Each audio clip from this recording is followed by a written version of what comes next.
Just a couple reasons really quick as to why I'm doing this commentary. You know what, let's pause this. There's not going to be any dead air in this talk. A lot of stuff to share. Part of the reason for doing this is to talk about intentionality in art, and especially cinema. There's so much we wanted to convey, and I feel like communicating some of the tech talk behind what goes into that might be helpful for viewers in terms of how we watch films. There's a lot of focus now on content rather than form. I'm using the word content in a way that predates Netflix and algorithms and all of that. We're talking about style and substance, I guess, might be a better word choice. When people are browsing for movies nowadays on Amazon Prime or whatever else, algorithms that are choosing films for you are not making decisions based on form, only on content. The algorithm will think that you like films about subject matter similar to what you're watching. I come from cinema from a different angle. I'm more interested in who the maker is, how the film is made. The what of the film doesn't carry as much relevance for me in terms of what cinema I get excited about as how it's put together. I think we innately understand this when it comes to books. You don't care what the book is about. You care about who the author is. Is it your favorite author? You want to read it because it's the author's new book. And I think in cinema, we might benefit from spending a little more time understanding where is the artist coming from, what are they hoping to accomplish, and what tools of cinema are they using to communicate that, and how can we better learn to read those tools. Maybe talking about it without pretending to have all the answers might be a way of getting there. Another reason for doing this is that COVID is happening, and some of the stuff I'm going to talk about is hopefully the substance of what we would cover in a Q&A session, for example, if we were able to do a screening of this. In any event, thank you for listening. I'm Nathan Vass, the director. So for this start here, thanks for watching this paused frame as I explain all that. There's a lot I want to talk about here. There's an idea that this is something Chris Nolan talks about. Beginning a film with a series of shots that are extremely technically proficient is a good idea when you're working on an indie, because then the viewer will know that you know how to do these technically impressive shots and will forgive you later on in the film when you have to resort to your zero budget, bad lighting type stuff. Here, I wanted the audience to immediately get a sense of a couple of things. One, the sort of aspect of quality that we're going for. I want them to feel like they're watching a professional production on a merely technical level, starting off with a very good shot, or what I think is a good shot. And also I want to key them into an awareness of aesthetics. This is not a scene of people talking or acting in the traditional sense. We're trying to step away from literature and theater as source points for what this art form is. Emphasize the other aspects of it, editing, image, sound. That's why we do this. This was not intended to be the first shot. It was something we grabbed while doing some B-roll of these people walking around, but it fulfills the purpose of what I want to do for the opening of the film. The script did not start off with them in the woods. I wanted to begin with them in the woods in the editing stage because it helps situate which time period is present and from which time we are considering all the other action. Also, I want to let the audience know outright that this is going to be heavy. Therefore, the Sappho quote. Spent a lot of time trying to choose what quote to use. There's so much excellent stuff out there, as you can imagine. We were almost dead set on a quote by a much newer contemporary writer, Nayyirah Waheed, who one of her poems goes, "If you are softer than before they came, you have been loved." And that's nice, but it's very contemporary. It's brand new work. To me, there's something great about tying cinema back to earlier art forms and also reminding the audience that the subject matter of what we're talking about here hopefully is universal and is longer lasting and expands beyond merely the concerns of our contemporary culture. Cinema being such a new art form, it hasn't had the time to really seep in and feel legitimate in the way that the other art forms all do. Tarkovsky would talk about often wanting to throw paintings or classical music into his films to try to pull the medium back into something older. Also, Sappho kind of sort of rhymes or resembles Sandro, the name of our main character. The quote had to be a female writer because it helps explain the title, which we'll talk about in a moment. Also, we are with this quote encouraging the audience to think about means of intaking information besides speaking, besides dialogue. If we could communicate everything just in writing, we would have done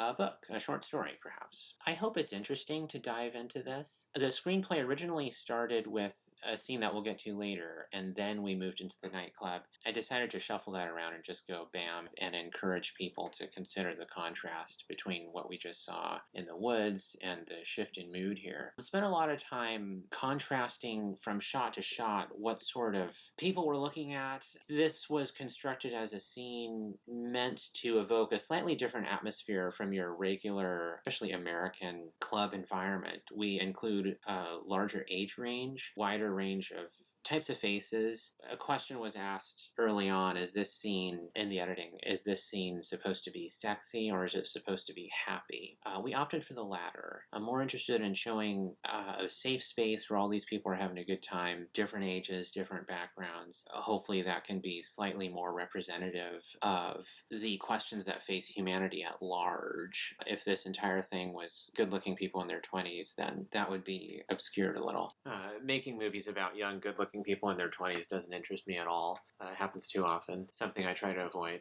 Again, a lot of contrasting of movement and trying to follow movement from one shot to the next, or in a contrapuntal sort of thing, balance out horizontals with verticals. This was the last stuff that was edited for the film. I cut the dance scenes myself exclusively. The other scenes had input from various other people, but at least the drafts of each of these dance sequences was something I put together on my own, because you have to, it's a very non-verbal exploration, and it's a very solo, silent exploration where you're absorbing all the footage and trying to really intake it on a visual and rhythmic and non-verbal level, and you're reaching back to a shot that you looked at an hour ago because of the way somebody's hand moved, or because of the way somebody's light landing on someone would work well in contrast with this. And that isn't the type of stuff you can really talk out loud with a co-editor in the same room. You got to do it on your own, and then show it to them, and then you both make it better. Spent an enormous amount of time on it because I realized as you continue working on a film, you get better at making the film that you're making. And so sometimes it helps to leave the most challenging material for the end in the edit. I like to do the opposite when shooting, so that the actors feel confident and the crew feels confident because we've gotten the most difficult scenes out of the way at the outset, if your schedule is able to allow for that. This is at the Crocodile, which I understand is now defunct. It's a venue that's meaningful to me. I don't know to what degree the audience knows who the mains are yet. We're not dwelling on them long enough. I mostly want the viewer to get a sense of atmosphere, a sense of joy, high energy and rhythm. And this opening section of dance I would trim by 4 shots now, but it is what it is. This is what I thought was a good idea to do in 2020. We overstay our bounds if the purpose of the narrative is explicitly to move plot forward. It doesn't take this long to communicate to the viewer that people are dancing in a club. However, I tend to respond more to films that are character-based than plot-based. I'm fascinated with authors and filmmakers who revel in creating set pieces. Don DeLillo would be my favorite example of someone who can do a great set piece, although he's working in a different medium. Here, I would like to immerse the viewer in atmosphere, in feeling. That to me is more compelling than, what's going to happen next. Let's get the viewer to feel this sense of rhythm that these people are enjoying. And I'm speaking more broadly, rhythms of life, rhythms of existence, placing a premium on positivity and happiness and the sensations you experience in dance that harken back to a time before language in terms of expressing joy. I want there to be something elemental here that feels both contemporary, but also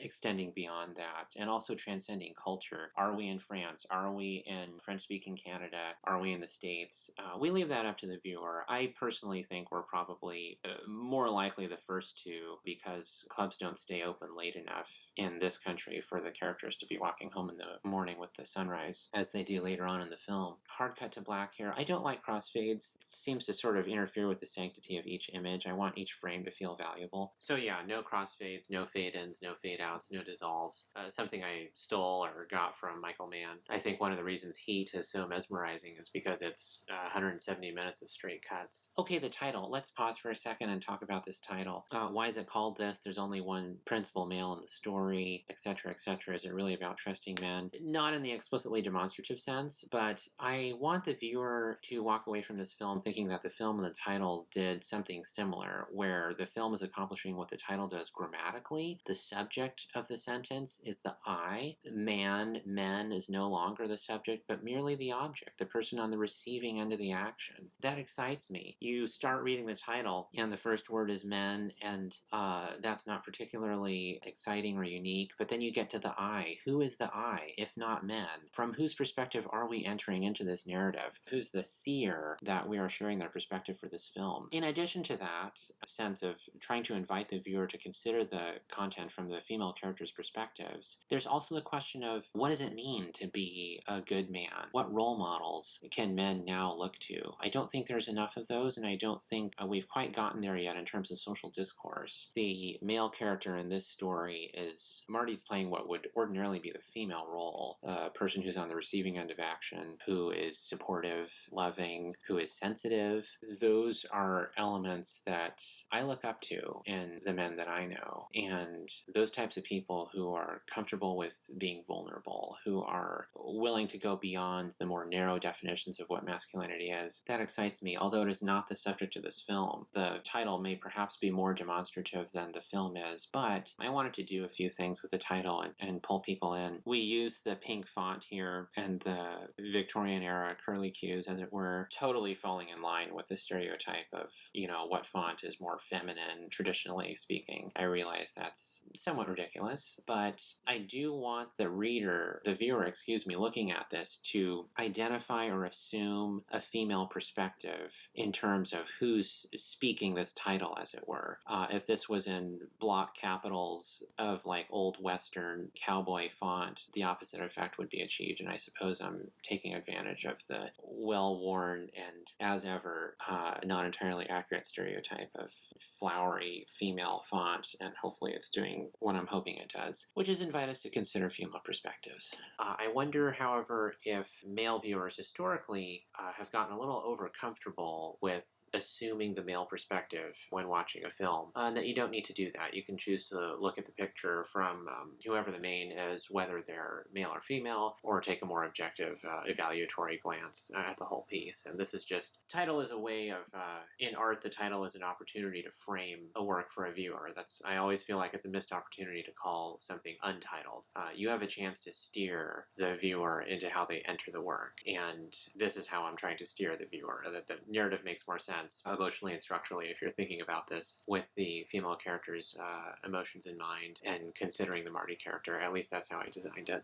In terms of who the I is, well, let's talk about that later. Okay, so this was going to be the first scene of the film in earlier script versions, where we start off with this fellow. That more concretely suggests that he's the main character. I don't think that he is. I think this is an ensemble piece that's shared between the two leads, the two adult leads in the last half of the picture. I don't want people to think that this is the main character, but that it's something more equal. In the script, he is a restaurant worker at a kebab restaurant. I had this friend of mine, Saman, in mind, not to play the role, but in terms of who this person is. We shifted that, but retained the working class element. This guy's in construction, he's deep in thought, etc., etc., and appears to be displaying a degree of reflection and pondering and whatever else that maybe we don't associate with construction workers. In terms of casting, one of the reasons he's cast is because Ross is a very good actor, but he also bears a physical resemblance to Marty Krause, a friend of mine who plays the adult version of this person. I do not like casting on the basis of appearance, and we try to avoid that as much as possible, but because of the script, there's the unavoidable aspect of this person needs to look like the older or younger person that we want for the film. That did end up playing a factor. There's a lot of elements in this film that require a lot from the actors. They have to be comfortable dancing, they have to speak French, they have to resemble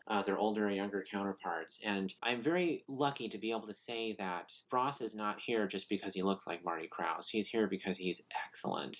We were just indescribably fortunate in being able to find people that fit both older and younger versions of these folks who are also very good. We flash forward forward here to the adult Marty Krause. At this point, the audience is maybe wondering if these are the same person, but they may also be wondering, is this perhaps Ross's father, etc.? What's the relationship between these two? Are they siblings? But hopefully people are familiar enough with flash out and flashback language to understand that the Ross character here is thinking about this other person. What's the connection? There seems to be a corollary in terms of mood. We shot this at 3200 Kelvin, and so we got the blue on set. That's not added in post. I like to do everything on set as much as possible in terms of image. We go to a wide here because we're essentially laying exposition. We need to see that this guy is the guy who puts flyers underneath cars. That's Adrian Mejia, a lawyer, great friend of mine. But in this scene, he's a guy who puts flyers underneath cars. Also, I try to shoot and cut with the assumption of a theatrical experience. It was really nice to test this and play this in a theater before the pandemic began to get a sense of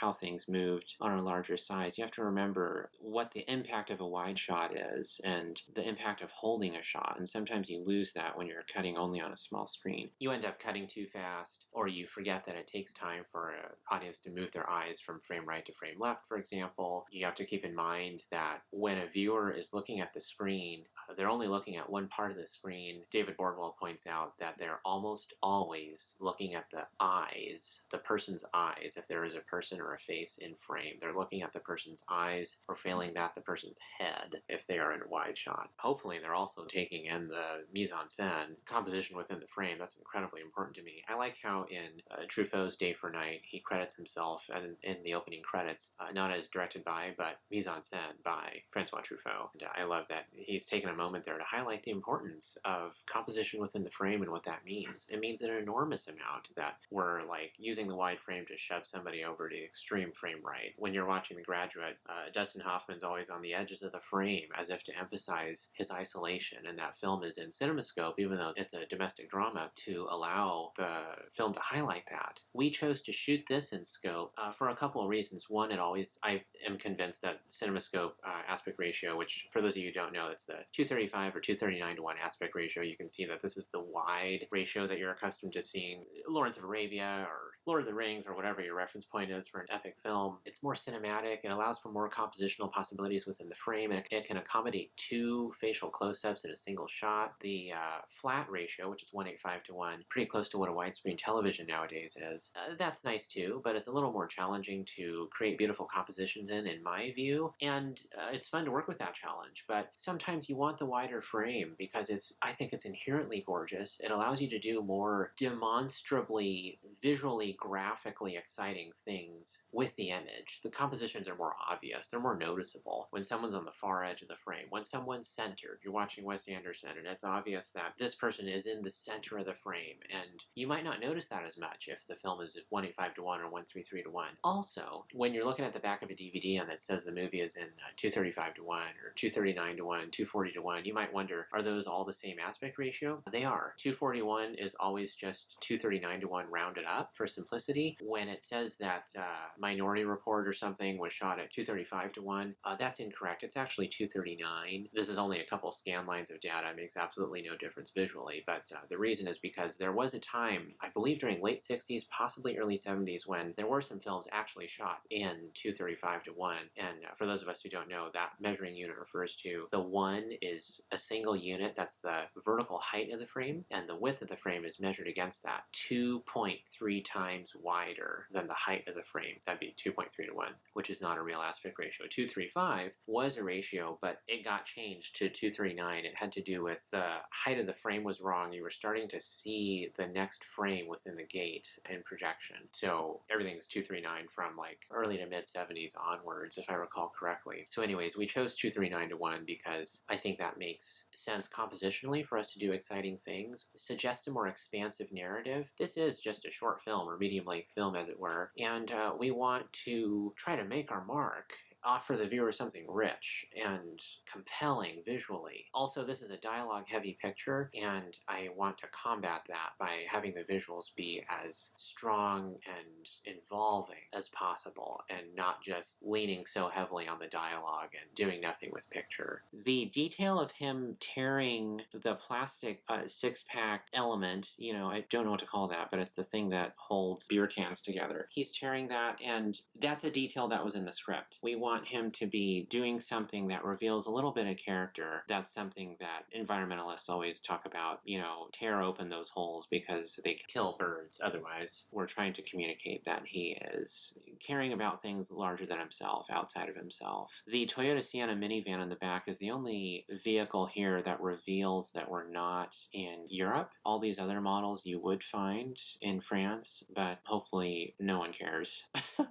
So I made this flyer. I find flyers for clubs to be very artless and sometimes sort of endearing that way. That's a photograph of mine, of Hannah, a friend of mine. I don't know if people are picking up ouvert jusqu'à 6 hours. That means that the club is open until 6 a.m. That's sort of laying the expository framework for us to be able to believe later that the two girls are walking home in the morning. The line above says, first 500 get in free, hopefully intimating that the club is large. Again, I'm not expecting people to pick up on those things on the first or second or even whatever viewings, but this is designed as a piece to see more than once. Great art reveals itself slowly. I'm not saying this is great art, but we can try, right? Spent a lot of time on this scene. One of my favorite cuts is when he reaches to pick it up there and we've cut to he's already holding it. We toyed with little things. Do you show the full action of him turning the card over to look at the back and then turning it back to the front? Or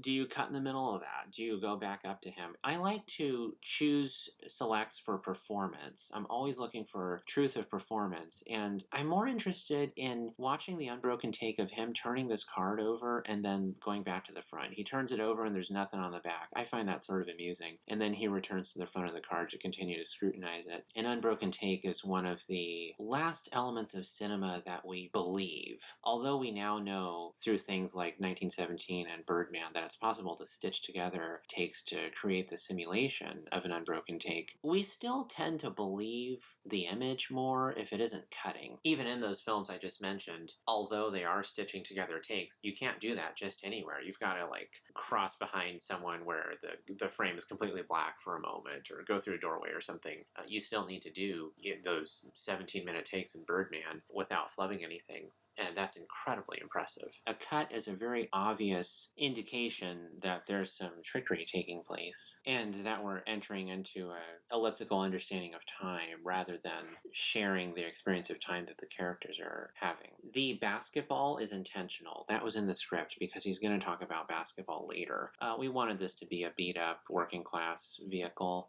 Films tend to be about either the spectacularly wealthy or the totally destitute, and I often ask myself, what about the films where people drive Honda Civics? You don't see that enough. We do have some jump cuts, speaking of elliptical breaks in time here. I wanted to avoid jumps for this film, but I also didn't want to spend 15 extra seconds sitting here watching him get situated in his car. This isn't important enough. We just want to get in and go and keep the scene short and tight. More importantly, indicate the dress shoes as a suggestion of where he's going and what's going on in his head here. The ignition starts us back into the music in the club. That was very intentional. In the script stage, this club scene and the first club scene occurred as one long scene. That didn't play well for a group we tested it for, of filmmakers and friends. The whole atmosphere immersion thing that I was talking about earlier was just taken a little too far, and they got bored. So this is split up so that the intentionality of each section hopefully rings a little stronger, where the first one is we're getting into the environment, the second one is, look, there's this intersection of two characters happening. I hope that all this is dynamic enough for us to be interested before we get to Ross entering the space. Part of this is coming from one of my favorite movies is The Great Beauty, and Sorrentino puts us, after a prologue, into a long opening dance section where there's no expectation of narrative. He pulls that off better because he's a better filmmaker, but that's part of the inspiration here is immersion. Shots oriented in such a way that they engender thoughts and ideas, maybe not even explicitly, but on a latent level. We're reflecting on the combinations here that are hopefully unique because it's a different range and a type of inclusion of crowd than we're accustomed to seeing. I want them to see a shot of a white woman with white hair in her 60s and the black guy with shades right next to each other, and I want them to draw a parallel, a correlation between those two, not a contrast. I want them to feel something when we have 3 shots that involve an arm or a leg rising, suggesting elevation or new light. Also, I tend to think that all films can be divided into 2 categories. This is the type of theoretical conversations that I love having with my cinephile friends. You can argue that all films are either a portrait of what the director believes the world is, trying to show the world as the director believes it is, or the director trying to show the world as they wish it would be. There's value in both, but I wonder if I'm doing the latter here when I'm showing a room, a club, where non-binary person and a very straight-looking person from a culture that we might assume would be transphobic and people who are 30 years apart from different parts of the world are engaged in the same activity together in proximity with each other, smiling, having a good time, recognizing common ground, rising up into the air together, as it were. I'm interested in sharing that and showing the possibility of the reality for that on the hope that it might normalize the possibility for that in real life, at best. We include the DJ here because we want to, Sorrentino does that in The Great Beauty, but also, and in his film, it's a young female DJ, which somehow makes the entire scene register differently for me, and I wanted to do that here as well. This person who's playing the DJ is a DJ. This is her night job. She's very good at it. For this particular shoot, she picked out a whole list of songs that were all matched the beats per minute, which is 115, of the song that I wanted to eventually use. And I appreciate that type of homework and dedication. She's an expert. She's good at her job. She's professional. And she's having a good time. It also communicates more than one way of existing in the space. The other people are dancing and having fun. She is working. That's also why we do that pan over to the technical guy who's standing right next to her. And it's not important that we know who that is or what exactly their position is, but this is an environment where many things are taking place. There's a multiplicity of ways of experiencing the environment, whether just for pleasure or also professionally. That excites me. It adds dimension to the scene. Also, I hope that cutting to the DJ, her name is Victoria, emphasizes to the audience, underlines the music, reminds them to listen. Perhaps this is an opportunity to talk about the music. Spent a long time listening to, searching out various different lesser-known French nightclub music. What I like about Vendredi sur Mer, which is what we're listening to, is that it has an element of melancholy. I wanted to use the same artist for all the music in the film. For the synergy of it, there's a pleasing synergy to doing that. The whole thing is Brahms, or the whole thing is, in this case, Charlene Mignot singing. And Lewis OfMan produces the music. He's a terrific young Mozart of contemporary club music. Great guy. And not very well known. Part of the reason why we're able to get this stuff, the opportunity to use this beautiful work, very intricately produced work. It has an aspect of melancholy, and I find that spaces like this resonate with me when we are presenting the environment in contrast to the expected joy and excitement, jumping up and down there everyone's doing. You get enormous mileage out of introducing, the other half of life, throwing some melancholy in here. I get that especially from some of the other tunes. We start off the opening scene and the second opener where we return to the club with L'amour avec toi, and then once Ross enters, we transition to another tune using the DJ as a visual reminder that, okay, we can switch songs here. That one I would not make the argument that it sounds melancholy, but lyrically, that material is there for French speakers. Some of those stanzas, granted we were young, a bit too young probably, there are times when age is lacking. Some messages you just can't admit until you went through bends and bumpy railroads. That's a loose translation. I have to confess, I couldn't imagine that your love of all things would be what I miss. So there's a little bit of landing there in terms of what's going to happen in the future, but in terms of the bounce, musically, we're more tone setting. Once Ross enters, we move in with L'une et l'autre. Forgive my terrible French. The opening verse runs, I live in a galaxy, saturated shadows, sorrow and symmetry, a slanting setting. I attracted the wrath of this golden world, the glitter and the powder are signs of danger. That's, you could correlate that to what we're seeing, but you could also not. And then we continue, in the distance, naked girls watch themselves dance. Not a lot of overlap there. But as the song begins to wind down, and this is the section we reuse later on in the film, Maintenant les femmes dansent en ronde autour de moi, et se dansent en silence que je sors du coma. Now the women dance in a circle around me, and it's in silence that I come out of a coma. That plays for me, especially when we're looking at his face.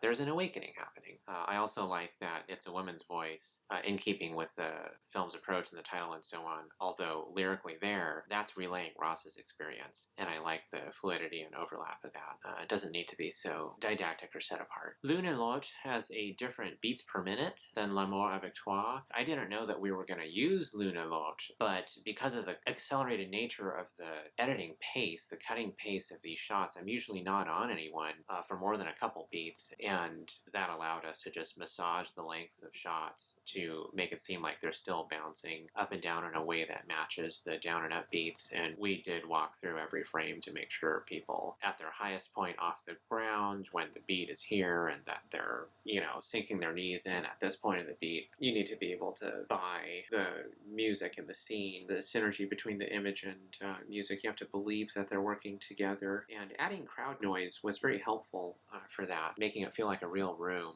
Music videos don't use crowd noise, and this was another way of getting away from that and closer to cinema. This is all shot on a Monday morning. My producer was unenthusiastic about the thought that this might actually work because he's a realist, he's wonderful. But he was worried because are you going to get 70 people to come out on Monday morning dressed to the nines, spend 4 hours waiting, and then spend another 4 hours dancing? Voluntarily, mind you, without pay. Just pizza. And I am so thrilled that they did. I don't know a lot of these people. Most of them are friends of friends. Some of them are friends. And they really wanted to participate, and I'm incredibly grateful. Had they not done so, we wouldn't have a film. Short films tend not to have crowd scenes. They're difficult, and I wanted to challenge myself. I wanted this to not feel like a short film, but rather like the third act of a feature. Different type of pacing, different type of emphasis. Short film structure tends to be predicated on establishing a state of things followed by a reversal at the end that makes us reframe what we saw originally. We don't do that here. We're interested in sort of expanding the scope, working in different time periods, different languages, large scenes, tough topics, moving away from genre, avoiding genre outright. This doesn't have a plot, there's no villain, there's no resolution. Can we retain the audience's interest despite all that? Can we challenge ourselves to get the audience to find that which is ordinary, that which is quotidian, interesting? I sure do. One of the reasons they speak French is out of love for my love for French cinema, which is so good at exactly that, filming the ordinary and reminding us how interesting that is. I hope it's all right that I talk about things about the film that I like. I hope that doesn't come across as self-aggrandizing. Films about art tend to oversimplify the process of where art comes from. We won't go into detail about that, but I mention it because the end result of an art piece, for you, the artist, is often on the conscious level a surprise, because the act of making it is a discovery. And that's my justification for feeling excited about art that I've made, because I'm not certain of its origins. I don't know where these things came from. I'm discovering it now, and this, of course, is a collaborative medium that involved about 100 people, and if any one of them wasn't there, this film wouldn't be what it is, and so every act of complimenting this is really about them more than me. This is my favorite piece of editing for the picture. I like what we're doing in terms of contrasting whip pans with stillness, high energy movement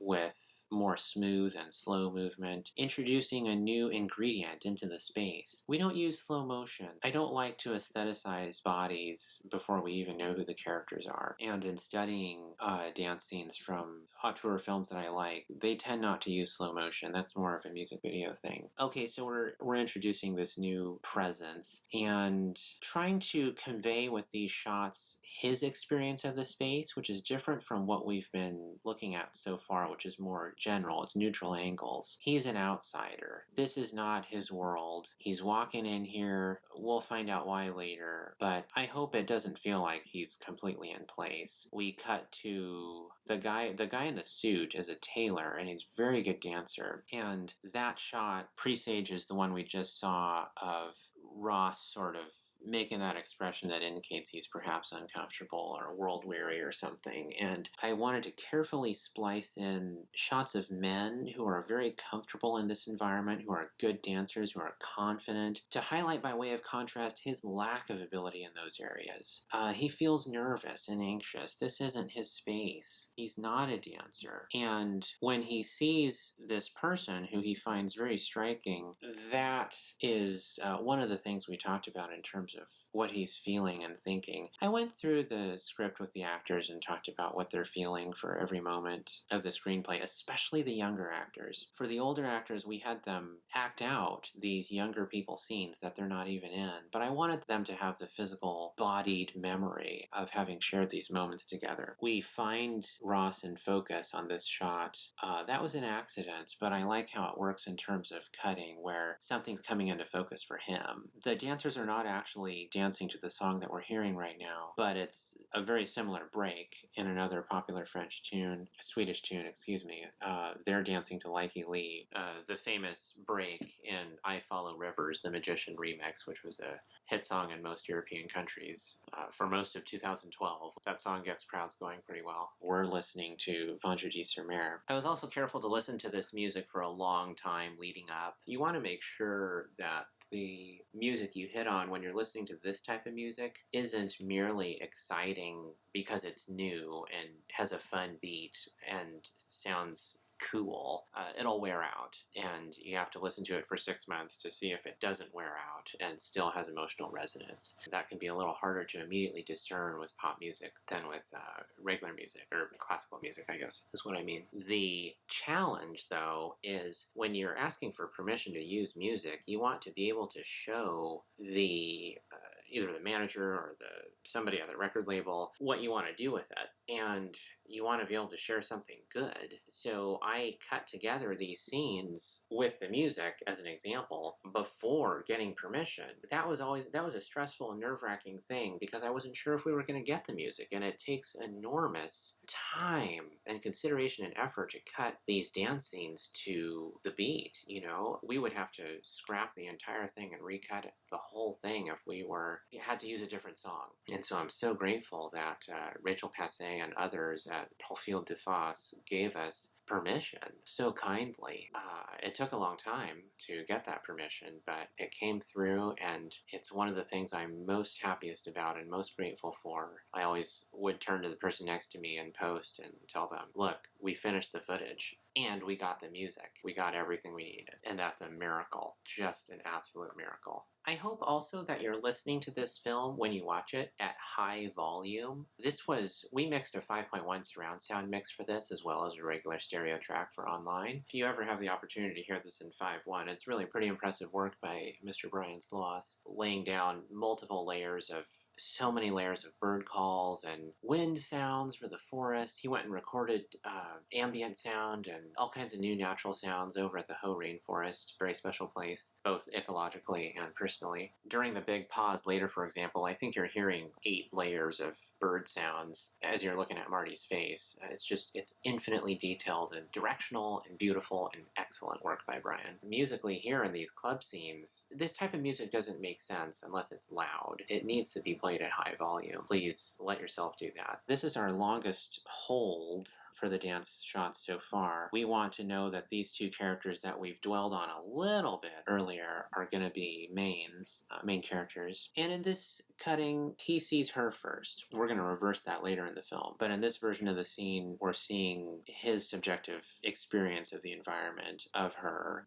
If people wanted to critique this for being the male gaze, that would be correct for this scene. We do want to be inside the psychology of how he's looking at the space and what he's feeling here. In terms terms of what his expression contains, we talked about how there's a fine line between something that's very subtle and very rich, that has a lot going on, and nothing. And I wanted him to be the former. What is he feeling? He is seeing this person whom sometimes you feel like you're faced with something intensely excellent and fabulous, whether it's an opportunity or someone you know you absolutely click with very well. And out of fear, out of lack of confidence, you turn away from that. That's what's going on here. This situation is too amazing. He doesn't know what to do with it. He's looking at her with a mixture of curiosity, of wonder, of wishing he could embody such confidence, a desire to get closer to that confidence. And he sees something in her free-spirited nature that he wishes he could take on. He's more interior. She has something that he wants to get close to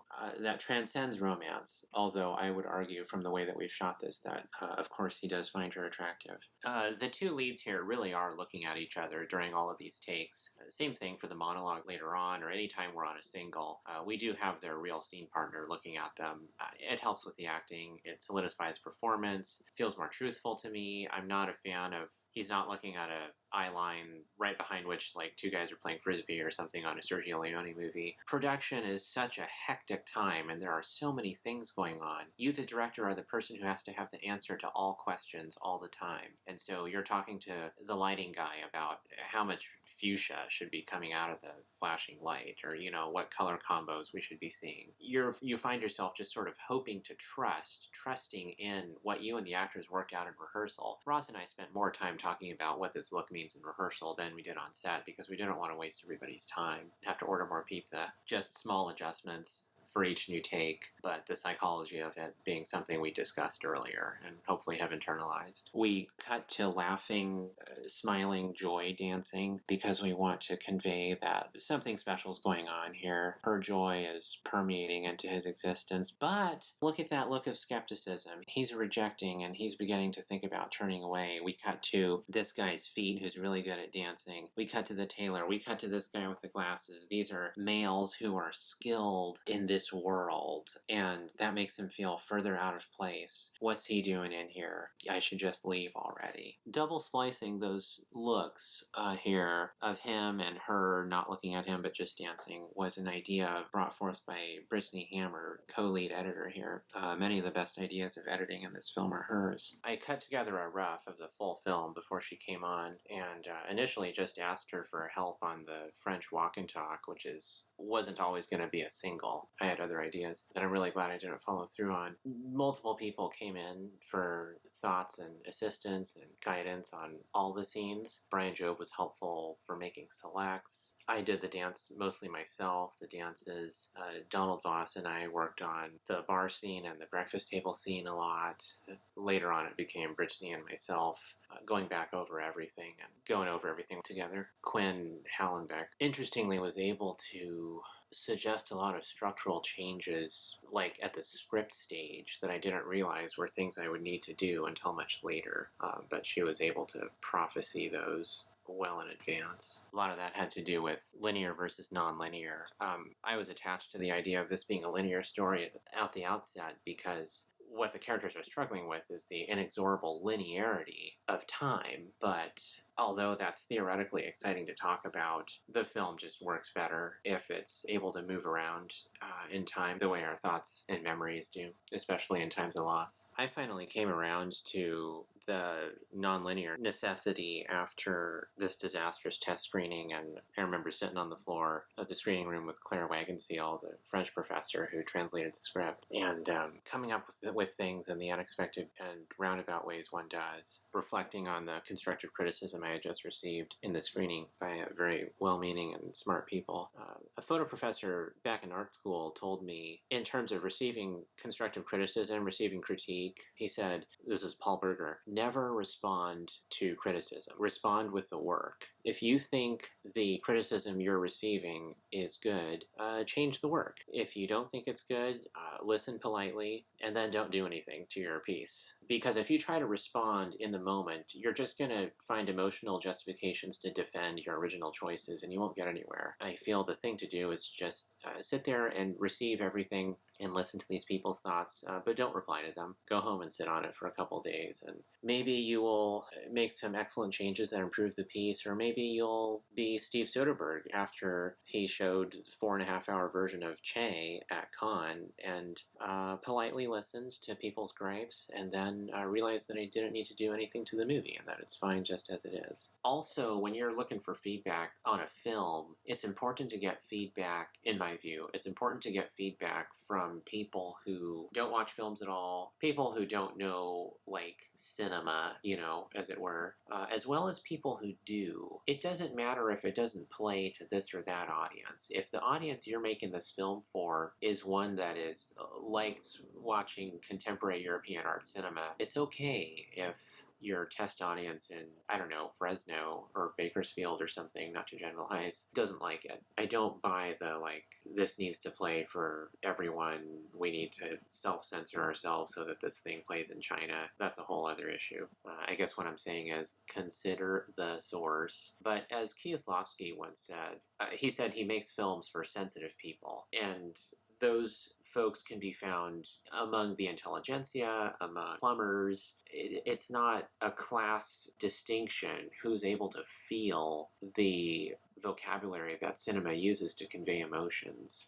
You want to reach those people, or I do. And for Alex, talk about somebody who knows cinema. It was just great to, you know, hear him bring up a Tarkovsky quote as a way of talking about why I should do this or that during a test screening. Fantastic stuff. Tarantino was talking about how film festivals excite him because for a brief moment, everyone in town that you're standing next to loves movies, and you're talking to somebody in line about whatever it is concerning cinema, and then once the film festival's over, you can't find those people anymore. They all vanish. They're out there, and you see them show up for, you know, you go to the art museum and they're doing a repertory screening of 8.5, and it's sold out, but everyone's there by themselves. Where are these people? Why don't they congregate? It's often a solitary passion, this love of cinema, and that's why I get excited about being able to talk with Alex Sylvester about Tarkovsky. I like to be very involved with the editing. I think it's where the film is made, and as you know, I'm sure, editing being the element of this art that separates it from the other arts, the opportunity to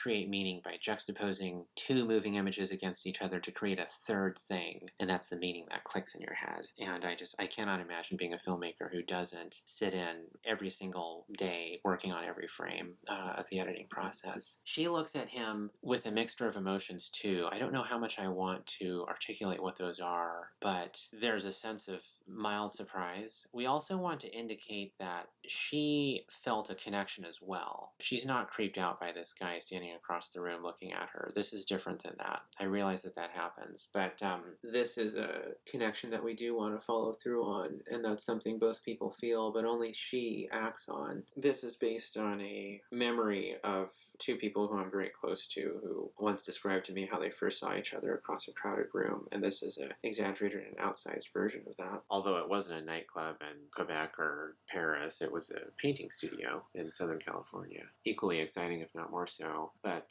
one of the advantages of using this club environment is we can utilize the dancing crowd, the physicality of that, and the expressions of joy almost as a Greek chorus of sorts, commenting on the action, supporting the action, elucidating the action of what the leads are experiencing internally without having to resort to dialogue. I feel amazing, you know, not going to do that. And of course, there's just the almost unbearable dynamism of a space like this. And there's something about the possibility of something happening there not flowering, not blossoming, that reveals its value. And that'll be a theme that shows up again later. By this point, I hope we can put together, I'm going to trust that the viewer is going to assume that this guy is an older version of Ross. Ross Destiche, that's the fellow who played the young Ashley. I would hope that the viewer gradually puts together that we're watching the same characters on a long timeline and figures out who's who. I would like that process to continue throughout the first half of the film. They don't need to know who Eleanor is yet. They can watch it a couple times. I don't need people to figure things things out. We don't have title cards saying, 10 years later, all this stuff. I would rather people feel the movie than try to intellectualize it. The crows were on scene. We did not add the crows.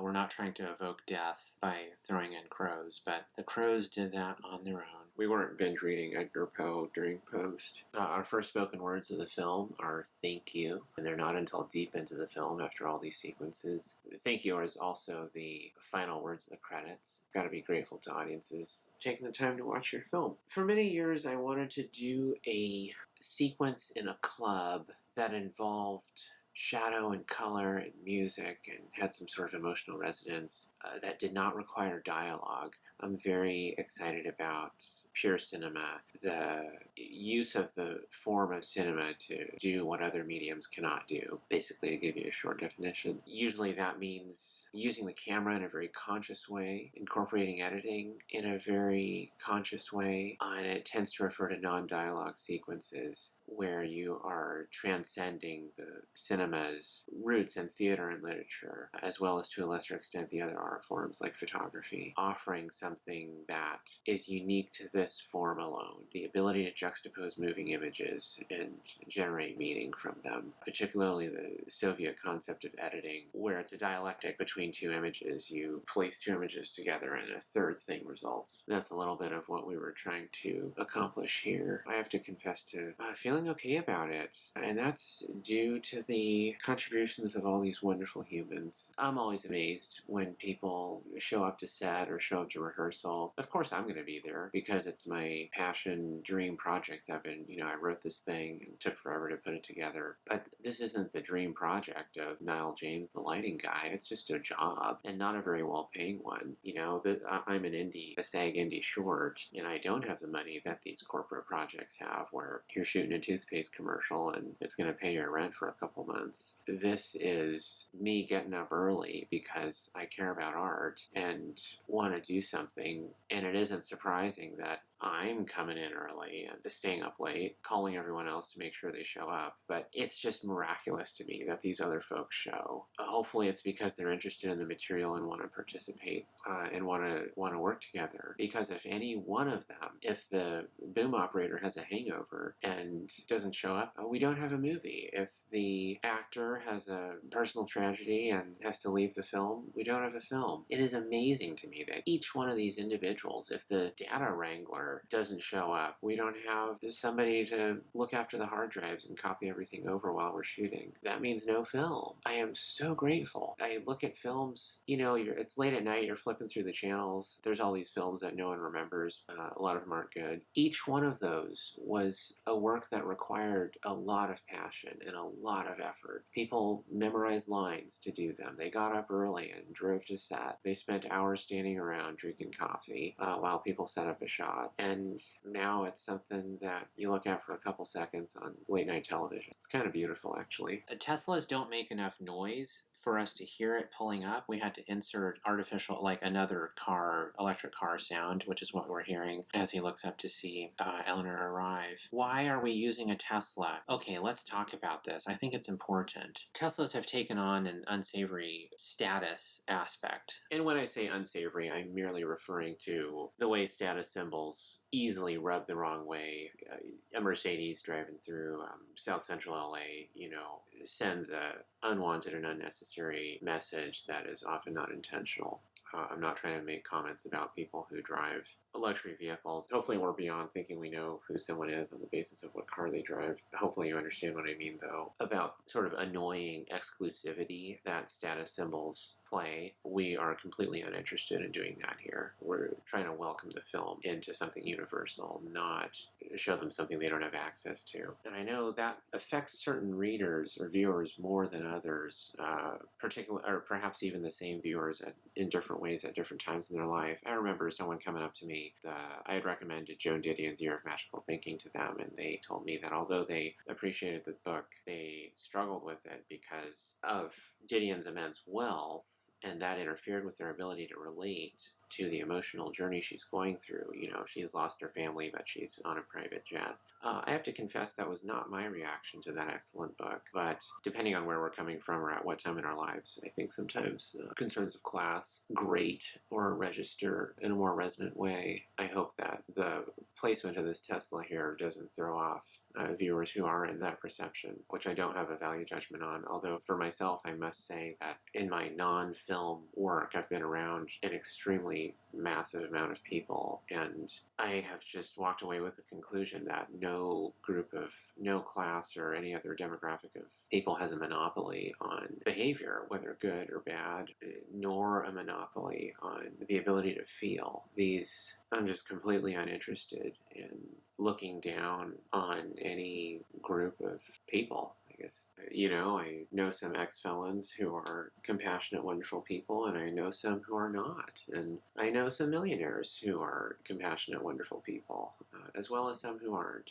And that is okay. Teslas indicate status right now. I don't think that's how they're going to play 20 or 30 years from now. I think they're going to read as an economy vehicle that uses what is now a commonplace technology for propulsion. This scene takes place in the future, which means we're looking at 20 or 30 years from now, and these characters are not millionaires with a new Tesla. They are middle-class folks driving a beat-up but practical vehicle from 20 years ago. You know, just a dirty old Tesla. That's one aspect of this. Also, it needed to be a vehicle that we could trust is still going to be around in 2 decades, that people would still be driving in the way that we wouldn't be surprised to see a Subaru or a Camry from the 90s right now. Outdoor hiking wear is probably the type of clothing that will change the least, just because it's overwhelmingly function-oriented and less, therefore, subservient to the dictates of fashion. Not unlike, I suppose, the way that luxury apartment housing on about a 50-year timeline,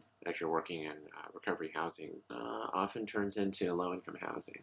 That's one of the smaller reasons why this scene takes place in the woods, so I don't have to, you know, put in a bunch of CG buildings or something, or invent hairstyles or something to communicate that this is taking place in the future. I don't know how important those things are, but they do register. They are things that need to be thought of when you're making something that takes place in different time periods. So that's where we're coming from with the Tesla. We're not trying to say that this is yet another film about the spectacularly wealthy / the totally destitute. These are folks experiencing concerns that are universal, that are unrelated to their socioeconomic status or class. We're on Marty's side here because this moment is happening from Marty's point of view. We know his character more than we know Emma's character right now, and that's why the camera is situated over here. I feel like the camera is an opportunity to render subjective experience. We should always be playing a scene from one person's experience. Whose is it? That decision is important. Seth and I worked out in advance the location of every single shot. It's very important to me what's going on with the camera. It's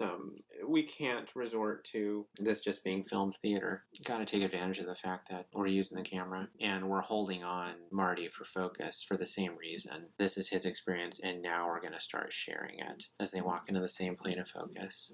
The red straps on the backpack are an accident, but it's exactly the type of thing I like. Contrasting with complementary colors, having the red and blue there of her jacket. One of those things that worked out so well you wish you'd planned it. Okay, so this is a oneer, and we're following it after a scene that had a lot of cutting. And I like doing both. I in the question of apples and oranges, I think it's okay to answer, you know, both are great. Chaplin and Keaton, Kurosawa and Ozu, they're both fantastic. They're all great. Here, it doesn't make sense to cut in terms of what the characters are feeling. Also, I don't think we need to see their faces, and that's why we're following them and watching them as they walk into the dark, into the unknown, and we're going to go with them there. We don't need to see their faces because the type of conversation they're having is the type where you wouldn't be looking at each other very much. One of the reasons this story material is set on a trail in a hiking environment is because often when you're hiking, you end up walking single file, and you're not looking at each other, and that allows the conversation to go to places it wouldn't normally go to. You can get more vulnerable. I think it's great. We're using an emulation of film stock that I like. Fujifilm Eternal 160. It's a good daylight stock. Andrea Arnold uses it, or used it before Fuji stopped making motion picture film in 2013. And I shoot all my still photography on film, and it's very important to me that my motion picture films look like film. There are a couple reasons why we didn't shoot on film. We were on our way to shooting Super 16 for this. We were in conversation with folks at Kodak who are really supportive of young, new filmmakers shooting on film, because that's how you keep the medium going, by bringing in the new generation. They were fantastic, more than ready to give us a hefty discount on stock, extremely interested, very responsive. If you're shooting something, please consider using film. It ups your skills like nothing else, and it yields a better image. You want to be looking at an original when you're making art. It's nice to hold a print you just made in the darkroom, because you're holding a piece of paper that contains silver halide crystals that have been burned by light in various ways, resulting in colors and darks. It gives you something organic that's ineffable, that's intensely beautiful, and our eye is able to discern the difference between something organic and something synthetic, even if the difference is small. You feel it. And it wasn't the cost of processing or stock that prevented us, it was the cost of lighting. We would have had to just pay way too much for lights, especially in the number of low light environments this film has. Also, I don't know that I'm a good enough director to be working with a medium that would be limiting the number of takes. We rarely went over 3 takes. I don't trust myself that much yet. You know, sometimes I needed to do 10 takes of something, and that gets very expensive on film. This is on steady. Daniel Mimura is operating. Seth Halloran operated for the scenes that are not in the forest, and Mimura operated the steady cam for the forest stuff. I wanted the stuff in the woods to feel different. We're drifting here. We're floating. In the rest of the film, we are more obviously handheld. She looks over to the right as if she heard him speak, but she hasn't. When he does speak, he really is starting to speak. We didn't move the location of his line simply because we have the luxury of doing so by not seeing his lips. It looks like she's listening to him say something, but she's just looking over, perhaps anticipating his next thought, wondering what it's going to be. That interests me. We could have eliminated a little bit of confusion by moving his dialogue line up earlier so that she's looking over, and that's merely because he's speaking, but that isn't the truth of what took place there, and that interests me more. I wanted to preserve the truth of what's going on here, the laugh, the natural light hitting them as they walk down. The thing I've always loved here is the way the music drops in at this moment. Eleanor's head turn seems to motivate it. Je ferme la peau, and then we hard cut to black, bleu, and then cut in with the young folks, and the song starts up properly. The rhythm of surrounding the word bleu with a black frame, and the incongruous aural insertion of Charlie Mignot singing Je ferme la peau over these two folks walking in the woods and hearing what at the moment is just the J-cut of all J-cuts, where this wildly non-diegetic audio is cutting in with no justification we can divine, but then we roll into the next scene with it and roll back time as well. Je ferme la peau bleue was going to be the song we used for the opening, for all the dance stuff. At the script stage, that's what I thought the dance would be, and I was thinking about the way Xavier Dolan shoots Heartbeats, Les Amours Imaginaires, a really good 2010, I think, film, and he uses a lot of strobes and slow motion in that scene and has amazing and highly sophisticated technique in terms of image, rhythm, and sound, and all of that working together in that picture. But we ended up going with something totally different that's more up-tempo and has more to do with what we're trying to do rather than just me being excited about watching Les Amours Imaginaires. In terms of structure, this originally was going to be a primarily linear movie where we do all the stuff with the young people first and then go into the older folks. That didn't work at all. It was terrible because you start off watching these good-looking young people dancing and talking, and you don't have that much of a reason to be interested. And I realized what compels me about those scenes is the thought that these young folks don't know what they're in for. And we need to communicate the degree of heaviness and heartache and challenge that they're in for in the future early on. And that's what makes these scenes interesting, the just impossible contrast and contradiction that life can contain, such joy and such pain. And both of those happen to these same individuals. C'est Todd echoes what will be said later on the French Walk, where the other character, the Sandro character, says it's too late in terms of sharing her contact info with Ashley. Why are they speaking French? I wanted the two sisters to have a degree of connection that the romantic male interest doesn't have access to. Emma, that's the sister, needs to feel like she's not a third wheel, but a principal. She gradually becomes the main character, you could argue. And they need to have something special that connects them. Also, there's the I love French cinema aspect. And also to convey that they are working from the immigrant experience. I envision them having moved to the continent when they were younger. I keep thinking this is in either French-speaking Canada or somewhere near, and they have that shared history with them that everyone around them doesn't have. The reason that's written there, it's something I'm familiar with from life, and so it's a little easier to write that. But we don't need the audience to think it. I primarily just want them to walk away with, okay,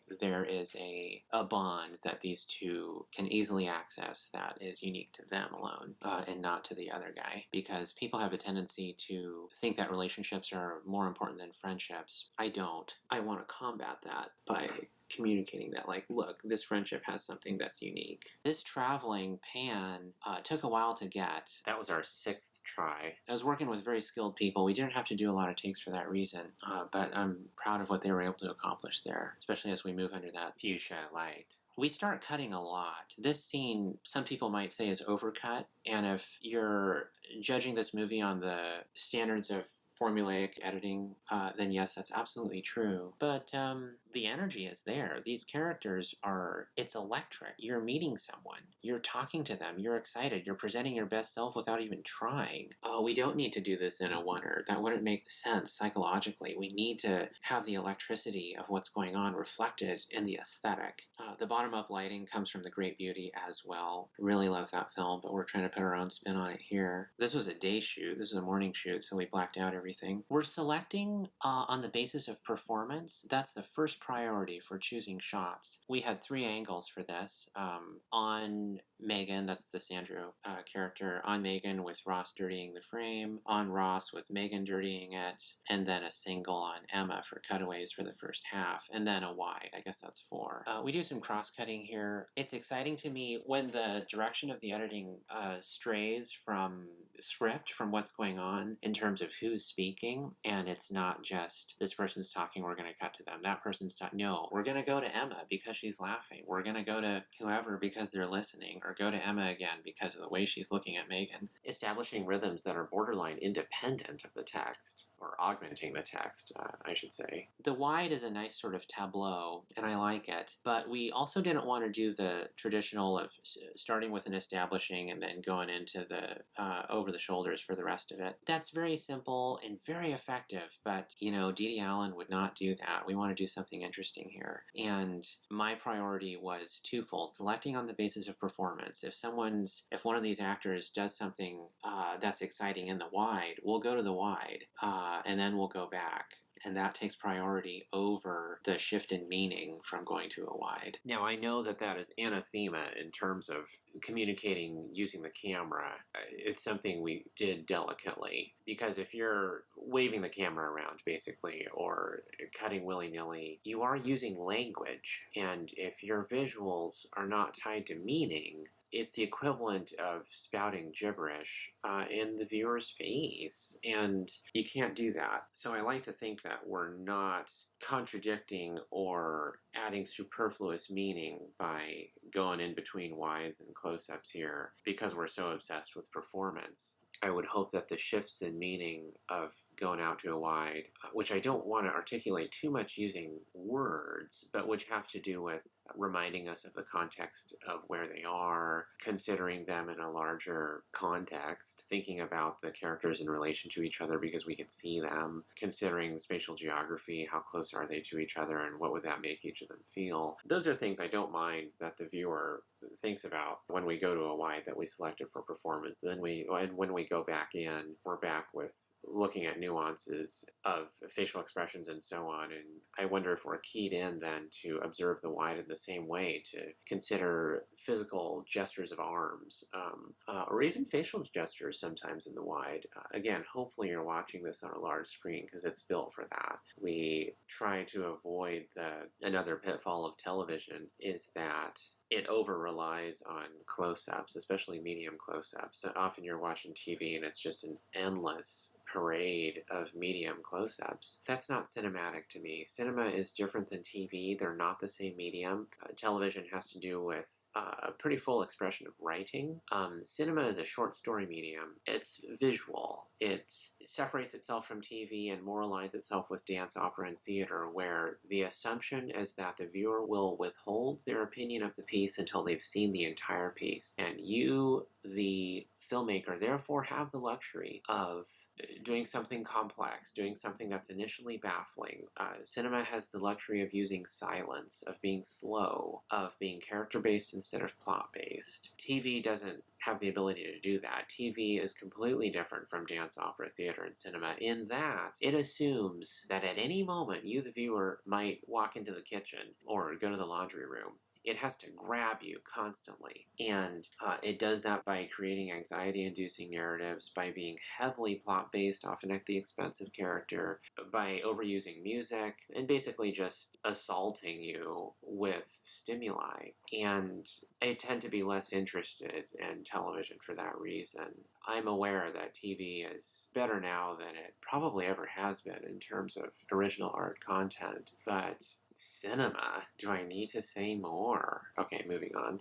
Performance is a big deal for me. The other priority was I'm more interested in looking at actors listening than speaking. Whenever possible, we would watch the person who's not talking, because I think you get twice as much information. You already know what the other person is saying because you can hear them, but watching the person listening is very exciting. If they're a good actor, they're not just waiting for their next line. Often the best place to evaluate performance is by looking at how your actor or scene partner is when they're not speaking. And when they're locked in and engaged, I'm very interested. Not enough films show people thinking, oddly enough, and I like seeing that happen. Ross was doing things with his face, in terms of acting, that I didn't even notice on set. He's very good and very subtle. The suggestion of how he's excited, but he's nervous. He feels out of place, as we discussed earlier, and positions himself more of an observer than a participant, perhaps, at the outset of the scene. And those are things you can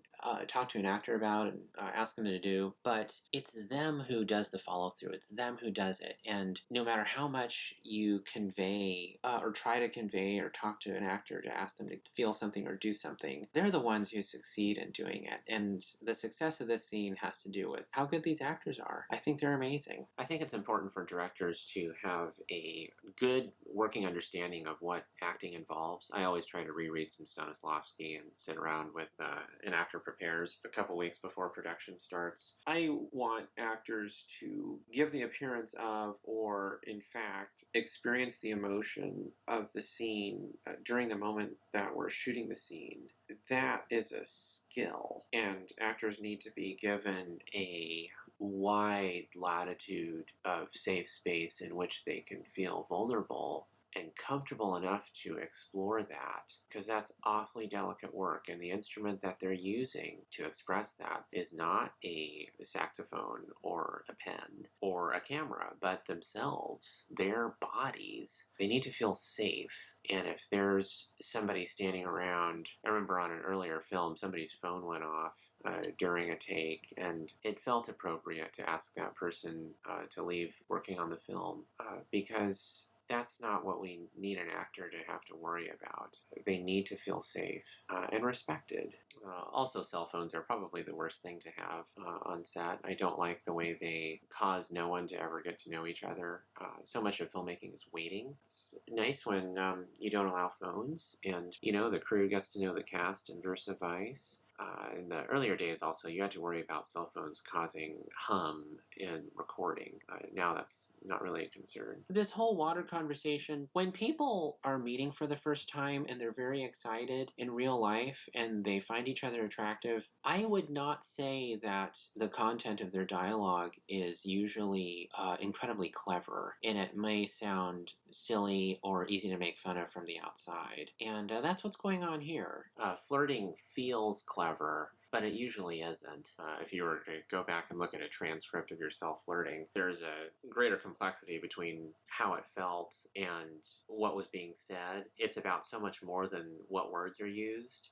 There's a heightened, terribly exciting, different type of communication that's going on there that's pretty multidimensional or something. I realize that the sort of screenwriting terminology is to call this a meet cute, but the exciting moments that I've had in terms of meeting people in life or watching other people meet each other in life involve awkwardness just as much as anything else, and I think that's part of the charm. This isn't supposed to be a laugh out loud moment, although I hope it's amusing, but something that's humanly interesting. There's a performative aspect to what they're both doing here, bringing in humor, and it's working. These are some very fast edits, and I like that. I like that we just went from a scene that didn't have any cuts to a scene that's overloaded with them. These small expressions, these looks, I can't get enough. Her brushing her hair there and beginning to shift her expression from smiling to seriousness as she processes what he's saying. That's very interesting to me. The hand gesture, the way Emma moves, we have to have that. A lot of J's and L's in here for cutting, more J cuts than L cuts. I like the camera and the cut to feel motivated by the action, never leading the action. We hear someone, then we have to go cut to them. This is one of my favorite shots of Ross. Look at how he may not even be aware. I like to think that the character isn't aware that they're revealing themselves as much as they are here. He's starting to withdraw. She is in her own world and is very excited, but he's not sure how to respond here. He decides to respond truthfully, to be vulnerable. To me, it's important to go in for that single close-up that's just a few frames. The single on Megan as she registers him saying, "I don't dance." I think your filmmaking teacher would tell you to cut that out, but I put it in there, not just for rhythm, but because it adds to the content of the scene. And if you can establish an aesthetic with confidence and sustain it, the audience will understand that it's intentional, and hopefully they'll run with it. There are moments here that didn't work if we took shots out, or if we let certain shots play longer. Some of these lines stopped appearing to be jokes, or lost their luster in terms of our ability to decode what the character means when they say them. How much do they mean it as a joke, for example, or one of those 5 a.m. drinkers, for example. When we hear that line, we need to understand that he's being facetious, and a quick cut to his eyebrows raising is enough to accomplish that. Or the way Ross begins to shake his head as he's forming a response in that moment. I imagine the Sandro character, by the way, Sandro, the name, comes from Botticelli, the artist, favorite painter of mine, 500 years ahead of his time in terms of comprehending beauty and lightness and delicateness, strength of people's faces and gestures. I haven't been able to find a recorded use of it as a female name, but, whatever. If I get a similar sensation out of this character as I do from looking at Primavera or some of those other ones, that's what the character is going to be called. And it also works in a nice counterpoint to Ashley being a traditionally feminine name applied to the male character, which hopefully also does a little bit of legwork in terms of encouraging us to see him as someone who exists outside the narrow boundaries of what it means to be a man and so on. This person's more able to access a wider range of emotions and be okay with that. I think that Sandro is asking, tell us 3 things about today, primarily because she doesn't know what to say next. She wants to say something interesting. She wants to get to know this person better. I don't think she is particularly intensely committed to getting to know this guy at this point. They're just exchanging some enjoyably flirtatious comments and probably going to leave it at that. And tell me 3 things about, that's probably something she just likes to say. And so here she is saying it. But it's only his responses that begin to get her genuinely interested in a deeper way. Emma looking over at Megan in that shot is one of my favorite moments, and the excitement on Megan's face. These people are really bringing it. Ross is dirtying the frame a lot here with his shoulder. It's not my favorite. We did most of this angle draws from 2 takes on Megan. I think that's the full number of takes we did, and the second take had a better composition in terms of what we're doing with dirtying the frame. There were moments in take one that just had a better response in terms of performance for me, and that's more important than what Ross's shoulder is doing. We're going to remember that more. Another reason we're shooting this in a bar from a writing perspective is that I don't much care for going to bars. I can't think of a worse place to meet someone, and to me there's something enjoyable that works about the fact that these two souls find each other in exactly the sort of place where this type of connection would not happen. The reason it happens here is because he's so out of place that his best attributes become obvious. Here's how much he sticks out, talking about these really vulnerable things. Because, you get to a certain stage in navigating relationships in your 20s that you just stop caring about pleasing people, and you realize what you're not willing to put up with, and you realize that you're just going to choose to be yourself, and you don't need to waste your time putting on a facade that you hope other people will like. You just continue being yourself until somebody shows up and responds to that. And he's not looking for a romantic partner here. He's just talking. He decides to take the risk and answer these questions, knowing that this will probably go nowhere. But he's being truthful to himself, and that's how you can look in the mirror at night. That quick cut look over to Emma as she registers the fact that Ross's attempt at a joke there was not funny is something I enjoy. In take one of the wide, the two women laughed uproariously when Ross did that yell, and my note to them was, I don't think that's a funny line. You guys don't have to pretend it's funny. Eve Klein, she's starting to really pay attention.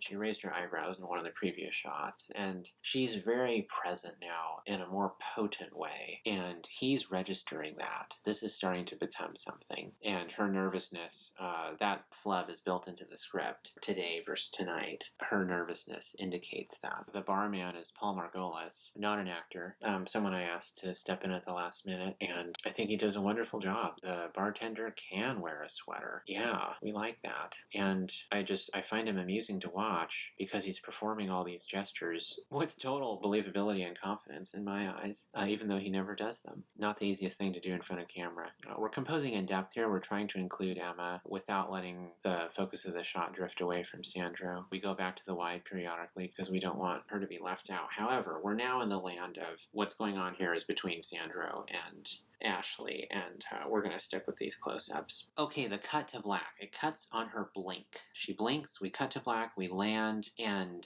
it's a reverse now, and Ross sort of moves his head in response that might indicate slight surprise, or at least a registering that something has shifted. We cut to black there, and I realize that this isn't a decision that's going to work for everyone, but I like to postulate that maybe that is Sandro falling in love, or maybe something similar but less strong. She's beginning to feel something here, and that cut is designed to wake us up. It's an unexpected and unusual cut. You see it and you think, ooh, what just happened? Something just happened there. And Ross's facial gesture is also like that. And, I show this to a bunch of people, and once I explain that, they understand what I'm going for, but a good friend of mine who was helping me on this scene was saying, Nathan, no one's going to figure out what that cut means. You can move it around, you can try it in different places. They're not going to get what you're trying to do there, regardless of where you put it. You can leave it in the scene if you like it, but most people it's not going to do anything. I left it there because I would rather err on the side of being overly creative to a fault rather than overly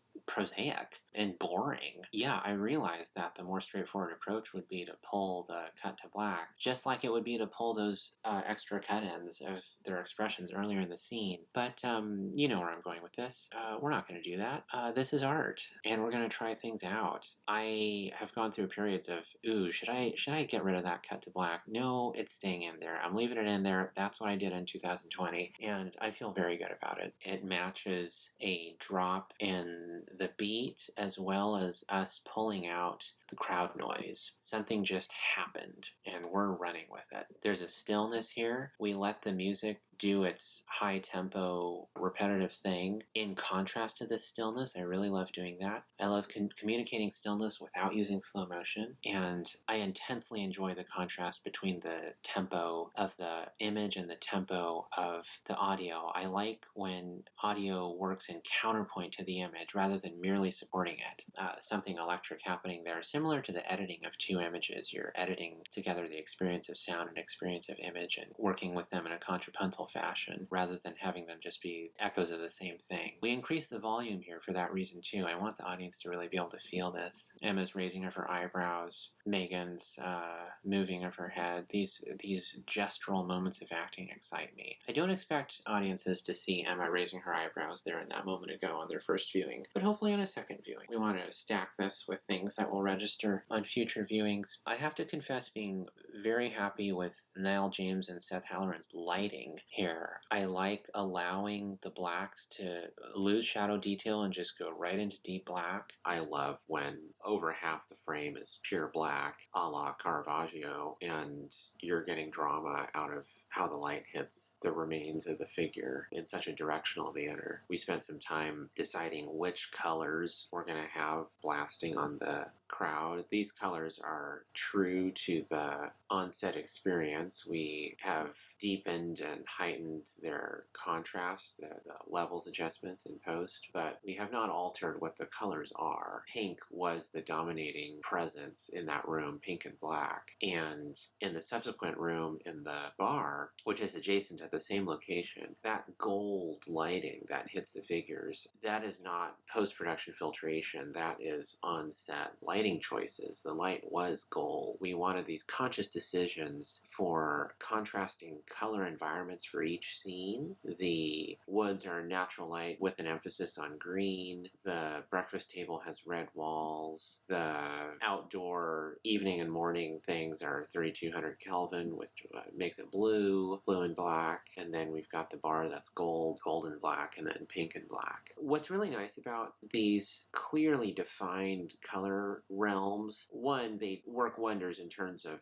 setting contrasting moods, but also there's something really exciting about establishing those without just throwing a filter on the lens, or worse, exerting the cinema post-production equivalent of Photoshop and playing around with the controls there. There's something exciting about achieving this with on-set use of light and attention to production design.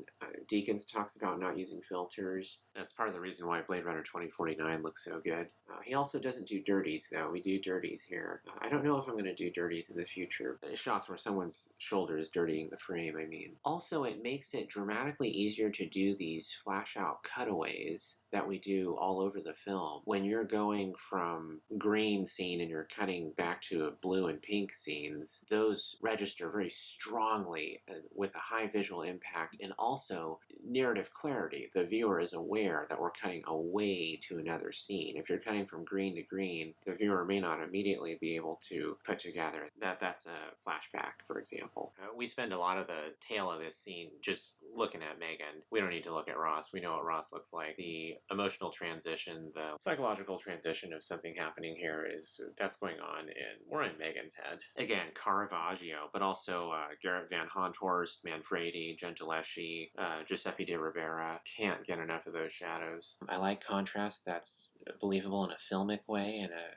photochemical way. My parents are both painters, and so I have to confess being grateful that this turned out in the way that it did, in a way that's painterly, not just because the character's named Sandro. Now, we spent some time choosing the outfits for these folks. For the Sandro character, something beautiful without being ostentatious. The script specifies that in the dance scene there are other women around who are taller and wearing fancier clothes and have more jewelry, more stereotypically beautiful, etc. But we, the camera, are going to dwell not on them, but on these two women and on her. It's because they possess something that transcends all of those petty superficialities. Part of the image of these two girls dancing together comes from a true story. A friend of mine who's a bouncer at a club here in Seattle was describing to me. He tells me a lot of stories about the things that happened at his nightclub. And one night, there were these two girls who were dancing together. Two young women, excuse me. Why am I saying girls? It was unclear if they were friends or lovers or siblings, but they were so in tune with each other and so uninterested in anyone else and so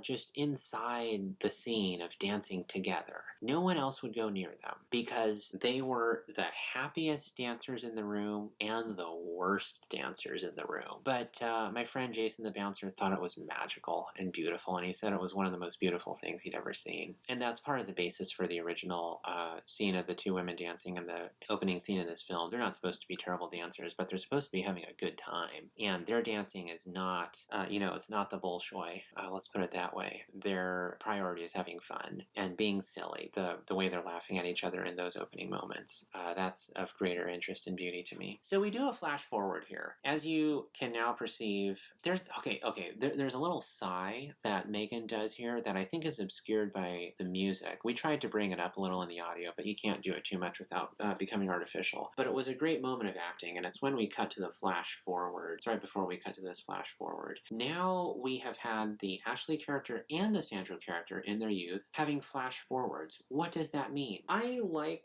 to believe in the magical notion that these people are able somehow to have an inkling of what lies in their future. And what lies in their future is immense pain.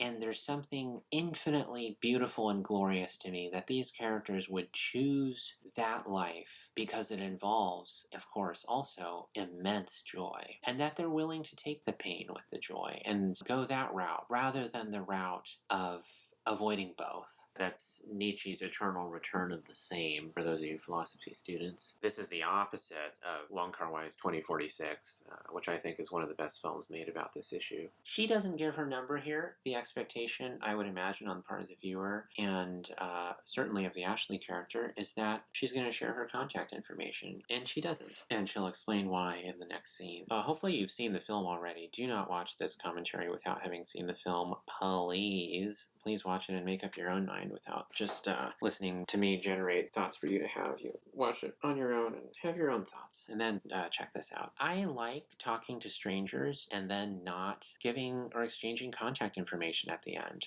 This is something that I do. I enjoy talking to people without an agenda. And as soon as you at the end, all I need is your credit card number. That it's just, it kills it. It's better to just talk to the guy you're waiting to cross the street with and then tell him to have a good day at the end. And there's something free about that. Emma is reacting with an incredulity that positions her in concert with Ashley now, rather than with her sister. She can't believe what's just happened. She perceived these two people, her sister and this new guy, vulnerable guy, having a great connection, and she just watched her sister blow it. That complicates the triangle here. She's moving away from being the sidekick and being someone who has things shared with both of these individuals, and she's gonna talk to her sister about that now. I like holding here. Sometimes it's nice to just put the camera in park and watch the actor do something amazing. I think what's going on here is amazing because he's pretty naked. He's allowing us to see that vulnerability, and those are things that he brought forth not only with my suggestion. He brought things to this performance that I love that I wasn't bright enough to put into words to ask him to do. Okay, we start with another follow shot. I like walk and talks, but we cut to a reverse because unlike the earlier walk and talk in the woods with the two older characters, we need to be able to see these people's faces. What's going on is very intimate, very sisterly, it's loving. It continues to have this electric youth that these actors have, and I'm excited by that. Ostensibly, they're walking home from a night of dancing, and it's 4 a.m. in the summertime, where in French-speaking Canada, it would already be light. This is take 3 of 3 takes of this angle. We were at the end of a 15-hour day. Everybody was tired. They were great. The actors were excellent. This is natural light. We're losing the light so fast that we're having to adjust the aperture with each new take. We're starting to feel the first drops of rain. These actors have to go back to Portland and Atlanta, and I only had them for a day. They did all their scenes in a day, and we got it. And it's thanks to the professionalism of them and everyone involved. Trying to block this street from cars was a bit of a nightmare, and I have to shout out a thank you to the PAs who did that. It's not easy work. I hope they know that I recognize that when I ask them to do that. It's a big ask, but we wouldn't have the scene without that. Be a slightly different ambiance if there's a bunch of 4-door sedans and minivans honking at them trying to get through. I originally wanted this same street, but 1 block behind us. It's similarly a cobblestone hill, but it was a dead end, so it wouldn't have any traffic. I asked all of the residents on both sides of the street to move their cars. And none of them did when the day of filming came. And so we had to use this one, which has no parking on it. We don't need to be looking at cars. Again, we want to sustain the illusion or the option for the viewer to think that this is in any number of different places. Pull that illusion off. We can't have cars, and we can't have any more Toyota Sienna minivans in sight. Film, as you know, struggles in low light, and that's what this emulation does. Although we shot this digitally, and we do have a lot more image information than what's visible here, I elected not to preserve it. I would rather see what I see when I look through my still camera when I shoot film, and see stuff falling into black really quickly, and seeing this beautiful tone curve on their skin, the richness of the blue, and the way those lights of the cars down there just pop. The two actors asked to change the line, arms and authenticity. Did you see his arms? Because there was a worry that it sounds silly, and they were like, how about we do eyes? Did you see his eyes? I like the silliness of arms. I agree, it is absurd. It's a ridiculous thing to phrase, but that's part of the contrast, because the rest of the sentence, authenticity, that's a big deal. And I think there's a time in your 20s where you are equally enamored with both, and you're sort of shifting. Eventually, you'll have a greater premium placed on character than arms, but for now, them having good arms is something that resonates, and you're going to say that to your sister, and you're going to giggle about it. This isn't Bergman. We can have some humor here. Emma, played by Catherine Grant-Suttie, I keep calling her Emma, was so good at creating a supportive environment for her scene partner. For example, joking with Megan before a take so that Megan would be in this bubbly, laughing mode that she needed to be in for the shot. It's an incredibly unselfish and supportive gesture that helps the film. She cares about the project. Things like that enhance the outcome. Just extremely caring, extremely professional. These people are way overqualified, everybody involved, for being in this film. I mentioned that the non-speaking role earlier of the guy putting flyers under the car wipers was an attorney. Megan has a thriving career in film and television here in the Pacific Northwest.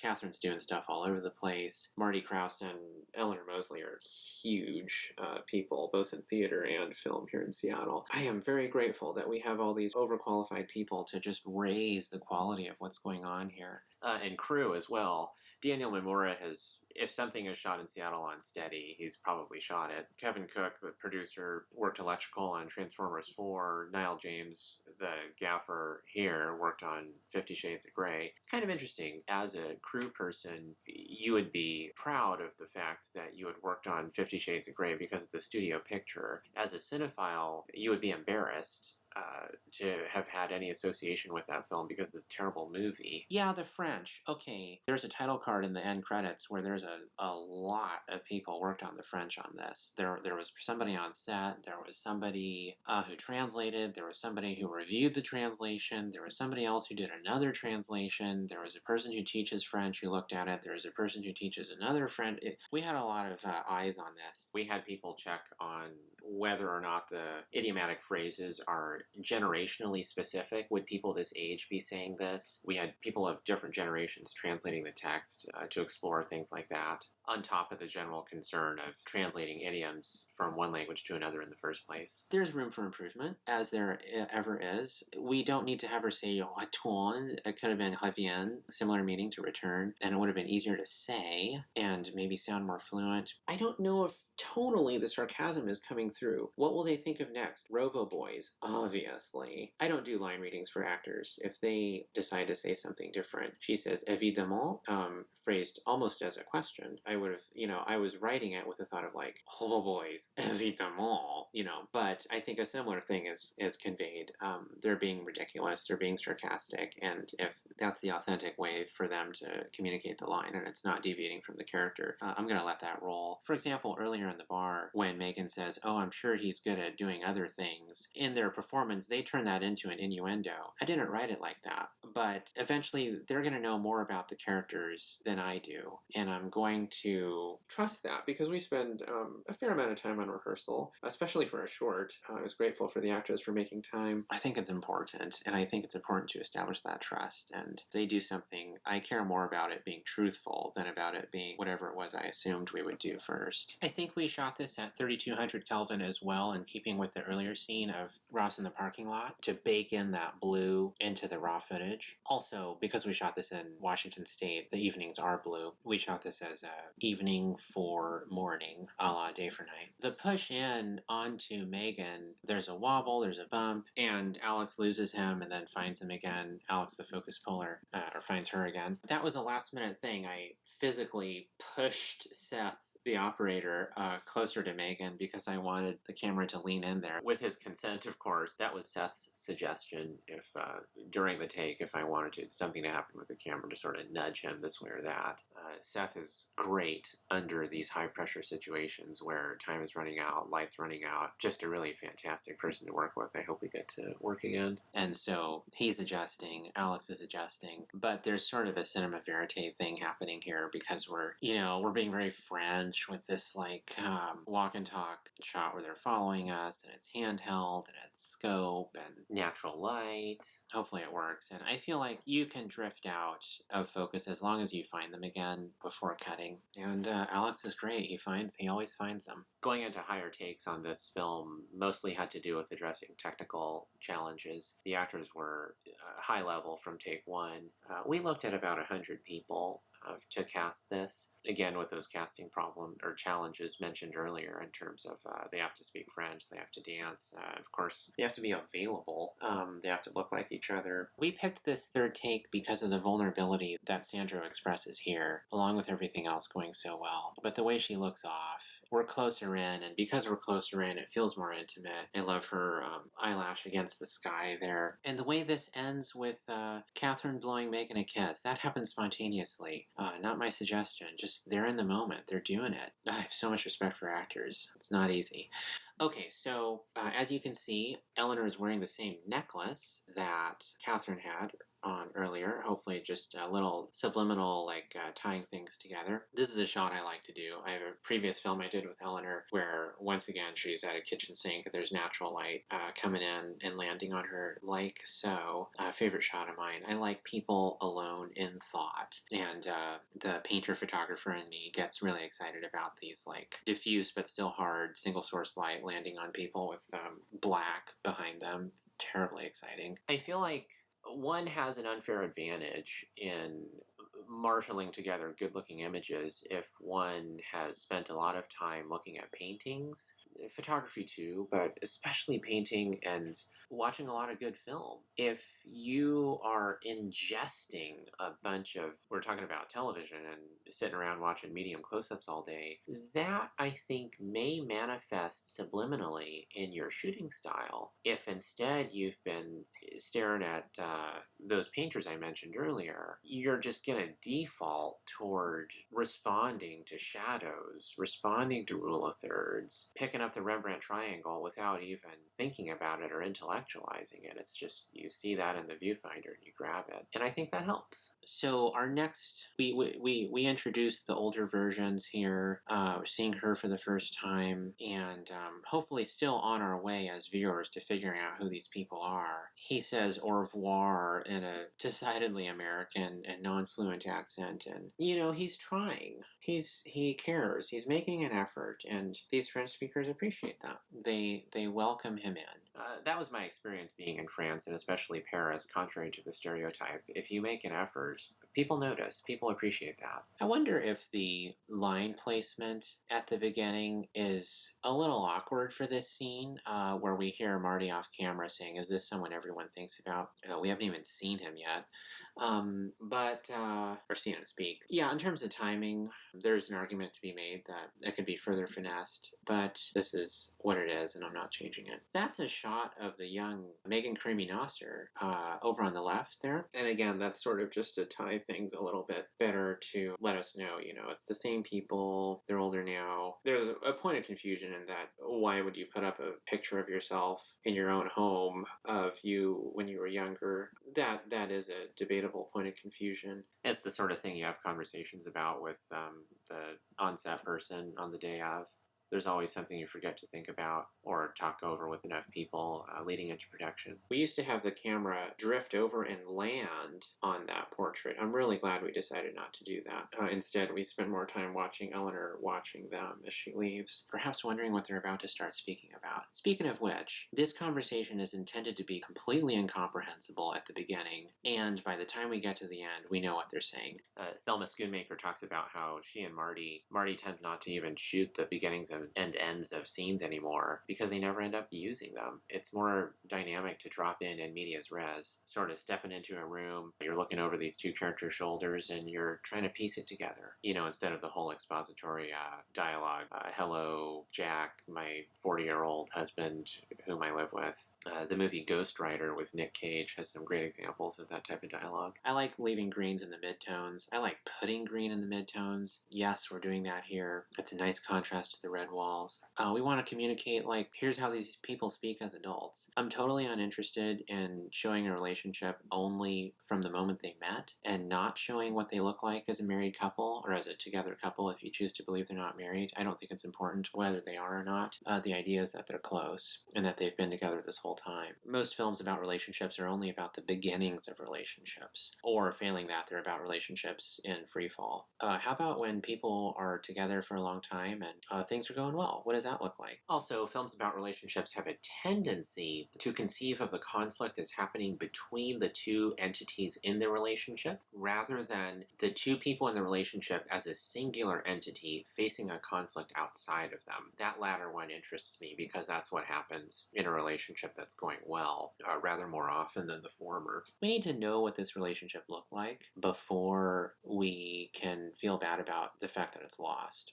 One person suggested cutting this scene entirely because it doesn't move the narrative forward. Again, plot bores me. I'm interested in people, in character-based cinema. When we think back on what our favorite films are, what we think the best films are, it usually isn't plot-based. It's, your Citizen Kane, The Godfather, all these things are character-based pieces. That's what we're aiming for here. I really like what's going on in terms of light on Marty's face. You probably know what a bounce card is. Now James on lighting is doing the opposite here on Marty's right cheek. He's got a black card, black cloth, just outside of frame, absorbing light, removing light from Marty's right cheek.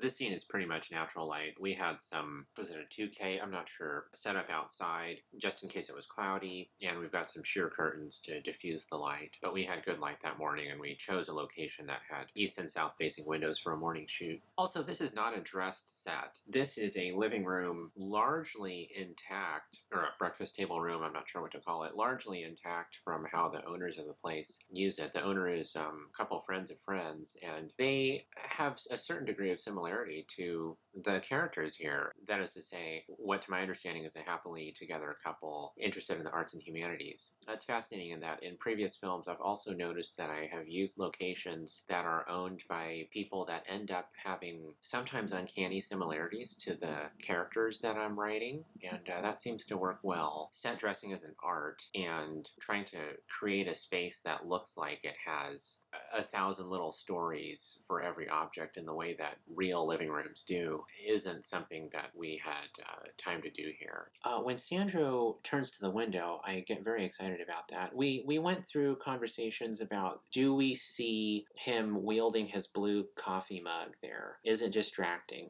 Do we go for a take where he isn't doing that? And we experimented with that, but we ultimately settled on, what matters most? Performance. And his line reading there is very good. And never mind if he's holding a coffee cup or not, or, chewing on peanuts or whatever it is. We continue our strategy of the earlier bar scene of a lot of J-cuts and really dwelling on the listening face. Only go into someone speaking when we feel like it's absolutely necessary. We cut back to a wide here because I want to see both of them as they navigate this moment where she says, you think, they think, I think, etc., etc. I don't expect the audience to keep up with that in terms of logically following what she's saying. I mostly want the audience to see that they're very smart people and he's keeping up. They're in tune with each other. He knows just what she's saying. In fact, his answer skips ahead. As I recall, she says, "You're concerned they're going to think I'm going to think whatever you think about having kids is going to affect ...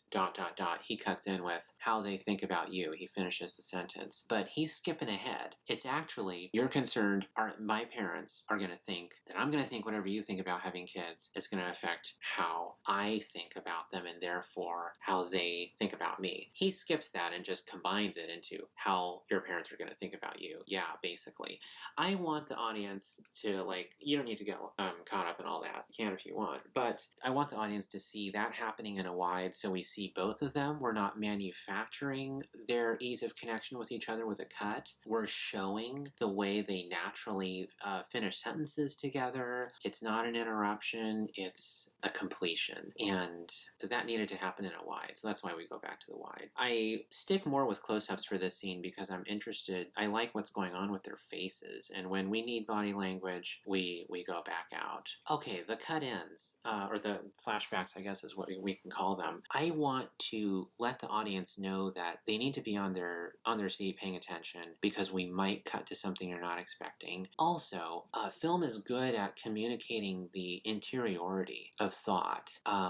In the early days of cinema, filmmakers were worried that editing was going to be too difficult and impossible for audiences to comprehend. In Spain, they had people whose job it was, during the projection of a silent film, to be standing next to the screen and verbally communicating to the audience, this is a new shot of the same person but from closer up, or this is a shot of the piece of paper that the main character, which we saw earlier, is now looking at. They were worried that people would not be able to put those very simple things together. The medium had just started. This is a totally new way of processing images. But I think the reason editing comes naturally for humans to comprehend is because although we do not cut from moment to moment in life plays out in something comparable to an unbroken take, dreams are where we do cut, and we do move around in thought from moment to moment all the time.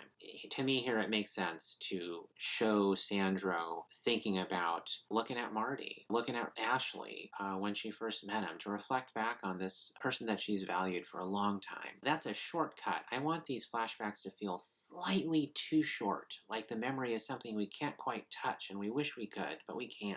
It leaves too quickly. When you're cutting, you have to be mindful that, especially if you're cutting for theatrical, that the audience's eye is going to need time to move, and when you're watching your movie 100 times over, you end up moving your eye in anticipation of the next shot because you know what it is. Here, in that moment where we just cut from the adult Sandro to the flashback of what she's thinking, we make sure that the adult Sandro and the young Sandro in the flashback are in the same part of the frame, so the audience doesn't have to move their eye as much. And the young Sandro is what I want the audience to spend the most attention looking at in that flashback because of the loving expression on Megan's face. And hopefully it's starting to become concretized in terms of what they're thinking about. As for getting around the problem in editing of watching your footage over and over and eventually being able to anticipate where the subject of interest in the next shot is, and therefore not being able to have a fresh eye when looking at your own footage, something you can do is flip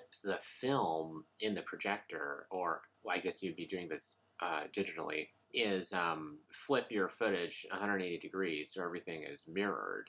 You can only, the effect is going to be useful probably only your first or second run through, but that is a way to get your footage to be completely fresh again. You're not going to know where to look.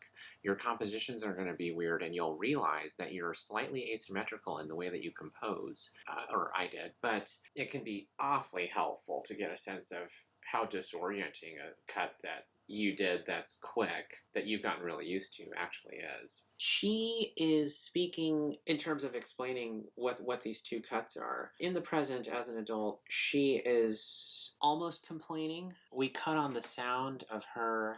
It's selfish. They have other avenues to realize their self-worth. On self-worth, we cut to younger Ashley listening with what might be exasperation, with what might be patience, or a mixture of both. This person's feeling hot about something, and we're going to let them air that. And that's part of who his character is. He's patient, he's caring. We then cut to this because it's important to communicate that Ashley sees these thoughts as valid. Here's a picture of his partner reflective in thought in a way that could only be construed as positive. And again, I don't expect the viewer to, I hope they don't intellectualize these things as they're watching it, but rather that they feel it, even if on an unspoken level. Again, going for shots that show someone coming up with a thought and then speaking it without cutting in between. I've always wondered if that moment felt disingenuous, where he says, do you? And she says, what? Want to contribute to their legacy? He finishes. She just finished saying they want us to contribute to their legacy. And I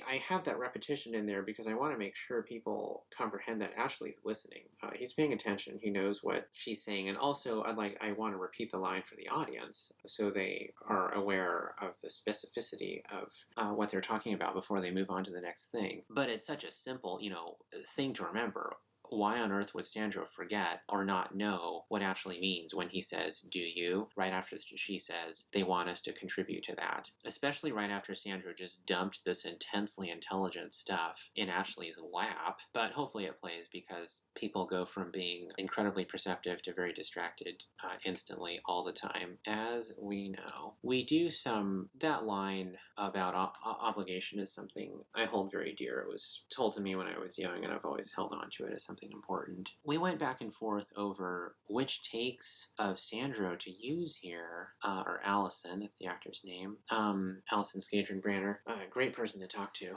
Our audition with her ran long just because we were having such a good conversation. Yeah, do you show takes where she's getting more worked up? Do you show takes where she's saying these things in a more placid tone? And it's a fine line because this is our only opportunity. This scene is supposed to do the work of communicating marriage that lasted decades and communicate what this person's like. In order for her to have parity with the younger actor playing the same character, I had the two of them have a session where they got to know each other and talk and come up with what career would this person have, etc. I think they came up with anthropology. Yeah, it was important to have that sort of cross-connection, in addition to having the older actors do the younger people's scenes in rehearsal, just so they know that they had shared these experiences together. I'm aware that these people don't look exactly like each other, and as I mentioned earlier, that's a challenge with casting, and never again am I going to write a screenplay that involves even the smallest amount of having to take physical appearance into consideration when casting. I don't like doing that. We had a number of excellent people who could have filled this, including Allison, of course, but we had to take into consideration, okay, is it going to be believable that this is the adult Sandro? It's awfully convenient that they have the same hair color and eye color. Should we take that into consideration? Because if the audience doesn't buy that these are the same people, it doesn't matter how good the rest of the film is. It doesn't matter the craft we put into it. They need to believe that very simple thing. Coming up with this nonlinear structure in post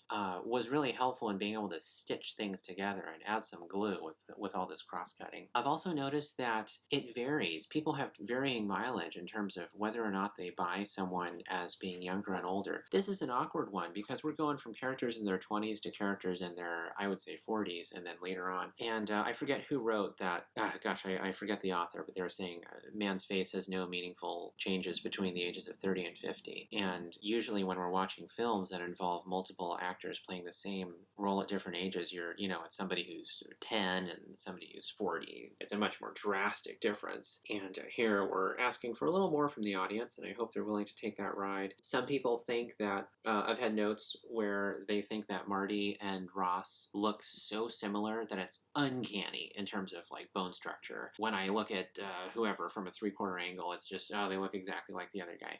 And then I've had other people say, oh my gosh, the movie was pretty good, but Ross and Marty just don't look anything like each other. I don't know what the basis for people having such a wide range of reactions to recognizing facial similarities or lack thereof, but it's pretty interesting. We knew we were going to go with Megan because she's fantastic. We knew we were going to use Marty and Eleanor because they're friends of mine and I've worked on them with movies and film before. Part of the whole impetus to do this film was to work with Eleanor again. And I was terribly excited to get a chance to work with Marty on a more sizable role. And Megan being in this is just a dream come true. We went to school together at UW and knew each other only intermittently, but I always hoped that we might be able to collaborate on something, get to know each other better. Great person. Much of this scene, cutting this scene, was the looking at Marty listening show and deciding which of these many looks that he's doing, they're all slightly different, to use and what each one visually suggests. Is a lot of fun to work with. For the end of this, I love his look there. I love that silence. I love the meaning carried in it, the richness of it. I also like how he opens his mouth there right as she closes hers. When two people are around each other long enough, they get a real sense of rhythm for how each other speaks. And we wanted to convey some of that. That was found in the editing. Hopefully this shot is understood as a flashback. This is Marty thinking about his partner being happy generally right after she says, "I'm not angry at you." And this is a visual communication that he understands. Well, of course you're not angry, because you generally never are. And hopefully they read this as a flashback rather than some weird alternate angle. I would hope that the green wall flashing into a scene that's all about red walls makes that concrete. These flashbacks never use footage we've already used. There's no overlap for a couple of reasons. One, I don't want to bore the audience by repeating footage. Two, of course, memories should be slightly different than reality. For the last leg of this scene, we do look at the person who's speaking. Cut, cut, cut, very simply. Building up for the unexpected at the end, where we hold on Allison as we hear Marty say, "Agreed." Spent a lot of time on this. There's a lot of different ways you can go with this scene, with this footage. There's an alternate version of this film we shot a lot of footage, and so for the sake of the joy of editing, I made an alternate version of this film that has zero overlapping footage with this film. And looking at all of that ostensibly second-rate footage, we were able to find some really interesting new rhythms. But I feel good about what we came up with here. I had a lot of help on this. Different people coming in to help on different scenes, and a lot of feedback. And you have to trust the value of that feedback as well as the value of you know best what you're trying to communicate. And sometimes other people's feedback has to do with their expectations of what a film should be, and that's not what you're trying to make. Important to keep in mind, just as important as trying out their suggestions. So now we land in the present. This montage is somewhat reminiscent, I hope, of the dance scene at the beginning. It's about rhythm, it's about movement and motion. This is a film about grief, and I want it to be rich with color and light and movement and sound. I want it to be exciting and cinematic to take in, and not a couple guys sitting on beds in hospitals. You can communicate pain and heartache and grief in counterpoint. You can show how it takes place in this intensely beautiful and rich, lively world we live in. I feel like part of any sort of maturing has to do with accepting contradictions and holding them together in one hand. And that's what these characters are wrestling with. It's also why he's reminded of that terrible thought about the pointlessness of cause and effect and him stopping smoking while he's looking at this really beautiful tree. That's what that intense beauty reminds him of. The irresolvable nature of existence. She's a few steps ahead of him on that. I don't want to place value judgments on people's ability to negotiate grief or come to conclusions, but part of the reason for calling the film Men I Trust is because I was writing the I as the Eleanor character here, the Emma character. She trusts that Marty is going to synthesize the content of the two monologues that happen at the end of the film and get to a really good place. She trusts that he's got the insight and sensitivity to do that. And her grief is not as raw as his, because he just spent the last couple decades being married to this woman. But it's still pretty raw, family member. But she's able to process things with a slight sensor remove that helps both her and him, and she trusts that he'll get there. That was my original justification for the title. As I got through editing, I realized that the title's meaning is twofold. You can just as easily say that the I is Sandro, and I prefer to think of that now, where we end the film with Sandro on the cusp of making a decision. Will she go after that guy? Will she trust that he's someone worthwhile, that her intuition is worth following? There are so many reasons, valid reasons, to not trust in taking yet another chance like that, especially after you've had things turn out poorly for you. But she does take that chance. What else are you going to do? You got to live life. And for me, the final beauty of this film is that these characters decided to make the decisions they made following love and life, choosing those things, even though they, on some subliminal sense, were able to intuit that that future held great pain for them as well. We had a lot of steady cam follow shots in this, in the woods. We wanted to cut down on the amount of cutting we're doing. We don't need to do that for these type of situations and these characters. We're in a different headspace now. And I hope that slowing down aesthetically doesn't diminish the interest. I think we keep things going in terms of form, interest in form, by continuing to do interesting things like these oneers, flashbacks, etc. And hopefully the audience will come with us on that and not need everything to be cut super fast, because it would make absolutely no sense to do so. This Billy Brown monologue by Eleanor is a true story.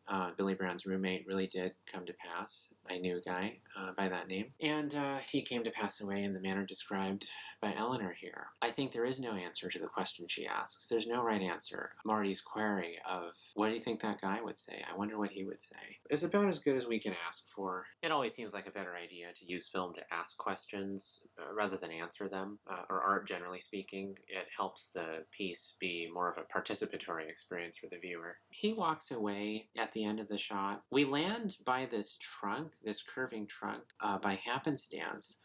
But I find it perfect in terms of trees representing age and therefore time and death and renewal and so on. One of the reasons we end or chose this shot is because of how it ends, with Marty walking away and the expression on his face. We don't think to look at his expression on first viewing because of the framing. We're going to be looking at Eleanor, but both of them have things to offer there. He's turning away and walking away because, look, he's sad. He's holding back tears. I mentioned earlier about male role models and how, the title and so on, how we're not yet at a place in social discourse, sociocultural discourse, where we're talking about positive male role models. We are currently busy pointing fingers and calling out actions that are unacceptable, and there's a place for that, but eventually you have to shift from moving away from something negative toward moving toward something positive. The direction is the same, but there's a different intention there. You have to think ahead when you're making a film if you wanted to have any sort of connective tissue with current events or current social discourse, because films take so long to make. They take years. You've got to think a few chess moves ahead in terms of what's going to be the discussion 5 years from now, 10 years from now. It's always a guess. If you're trying to make it about what's going on right now, for me, is less interesting than making stuff that's universal, about universal concerns. And also, it's going to date the film. So you look at today's climate and ask what lies at the end of that. That's hopefully what we're trying to create there with this supporting character or ensemble character played by Marty, where he, like many wonderful men I know, doesn't display an ounce of toxicity or need to define himself by providing for others or exerting power over others, but rather supporting others, helping others in a way that's equal, and being a good person, basically. The construction of the film is not as politically concerned or didactic as to make these elements that I'm talking about anything more than latent concerns. I hope the viewer doesn't enter the film hoping that this is going to be about gender. I would be so disappointed in myself if that was the final takeaway from this film, or if that was what this film was largely about. It would mean that I had written not characters, not people, but archetypes, concepts, and that I had spent tens of thousands of dollars writing a film version of a thesis paper. I like thesis papers. I'm interested in these topics, but I don't want to tell people how to think. I want to show human behavior. I want to let them draw conclusions. I'm an artist, not an activist, etc., etc. Describing people along gender lines always makes me uncomfortable, because I've been around enough people to know that any sort of generalization is never completely true. This has to be about universal human concerns as embodied by dimensional human characters who are always more than whatever demographic we try to squeeze them into. I'm interested in commonalities in human experience rather than divisions. And those concerns mean more to me than, is the film timely? Does it match with what people are talking about now? Acceptance ages well, tolerance ages well. We can't resist doing this. Of course, we're using a Steadicam. We're going to do a shot where we travel up or down a staircase and have it go smoothly. It's just, can't resist that. I've never shot a movie with Steady before. I enjoy imagining what it must have been like to be sitting in a theater in 1976 watching the very first Steadicam shot traveling up a staircase. Okay, it was important for this scene to take place by this demolished tree that's, I assume, has been struck by lightning or something. I walked every trail of this forest and located different areas for each scene to take place in, each stretch of dialogue. Would we be behind them? Would we be in front of them? Would we circle around? In terms of the forest material, this is one of my favorite sections because it involved the actors and Daniel, the operator, a little more freedom in terms of how this was going to go. The actors are moving and sort of blocking themselves in a way that they feel is authentic, while Daniel reacts to that and follows with them. Initially, my idea for how we would shoot all of the woods material was going to be this approach, where following in the footsteps of Terry Malick, we're going to very much react and allow the actors to dictate everything. And we're going to be the camera operator who's reacting to their movements while staying cognizant of natural light and what direction we're shooting into, going for backlighting, going for south-facing shooting. But Seth intelligently suggested we come up with a more vigorous discipline in terms of storyboarding every single shot. It was easier for him to conceive of us succeeding in shooting this in a compressed amount of time with more of a plan. And I'm glad he suggested that, because it probably helped a lot. And it also forced us to think more about what we're doing with cinema language and making sure that our choice of shots is relevant to the themes of the moment in the scene. But there is something terribly exciting about forcing all of that to happen intuitively, and that's what we're doing here. It was exciting to witness, and the 3 takes are pretty different from each other, as you can imagine, where the camera ends up on the other side of them, for example, or lands on a different face. This, again, is take 3 of 3 takes. I often use take 3 with these actors. And yeah, I like the sort of free-flowing nature of what's going on here. The way the camera is rotating right now, we're looking at him, we're looking at him, we're looking at him, and then we're going to start to move over to her, and our eye is going to drift to the left, expecting Eleanor to speak, but no, there, Marty speaks, and we move our eye back over, and then we land on Eleanor and do this whole thing in front of the tree. It's very exciting to me. In terms of those flashbacks we just saw, that was one of the first places where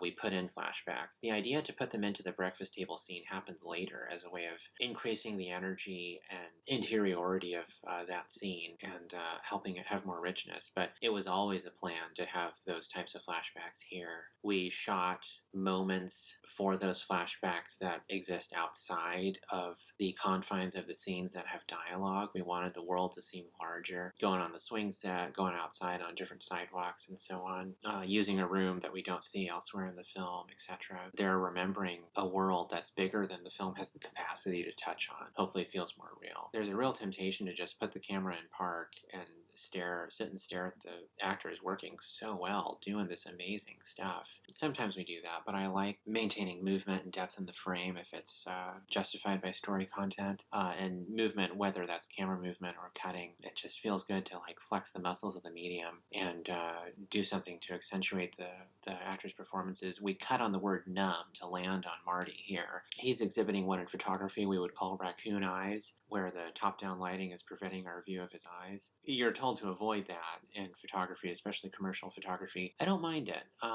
If you're watching this on a projector or a television that's properly calibrated, you will be able to make out his irises at the bottom of his eyes, so you kind of get his eyes. But I think he's doing so much with his whole face that you don't need to see every iota of skin on his face illuminated by light. I don't like fill light. I like hard single source light, or natural light as the case may be as we're working with here. But if you're filling or bouncing too much, it just, to me, it feels fake and looks like you're shooting TV because you're overlighting everything. I love letting stuff fall away to black. And I like to think that we can feel something in looking at his face here, cutting on the word numb, that we're getting somewhere that we wouldn't get if we saw his whole face. I like that drift there. I don't know if Daniel Memora likes it, but I like it because it's almost as though the operator is unsure who's going to speak next and drifts over to land on the person who does. It's the camera following the action instead of leading the action. I'm very enamored with how this turned out in terms of this tree trunk and the level of detail we're able to get and the natural light on it and all of that in concert with what she's saying. We shot this at 5K and down-resed for a 4K output. 16 would make sense for a 2K out, but we're trying to approximate 35. The grain structure that we've imposed on the video is for a 35. It's Super 35, not anamorphic, not full frame, because I imagine if this was, I'm picturing this as a film shot, a mid-budget drama shot in the 90s, early 2000s would be using Super 35. It wouldn't be using amazing anamorphic lenses or something, or doing the anamorphic squeeze. This would just be cropped down Super 35, and so our grains are a little bigger, which I like. I love seeing that organic structure and being able to shoot at a resolution and a camera with a sensor that's sensitive enough to register the details of this beautiful variegated textural surface behind her. And Alex on focus pulling has found a good midpoint between the trunk and her face. He would probably say that he's out on her and he wanted to be on her, but it ended up being the tree. But I'm not complaining at all. These people are not old. They're talking about old people, like my friends in their 40s who would be considered old by my younger friends in their 20s. You use the word old to describe things you haven't yet experienced, and for these folks in their 40s, that means people in their 70s. Eleanor does a lot of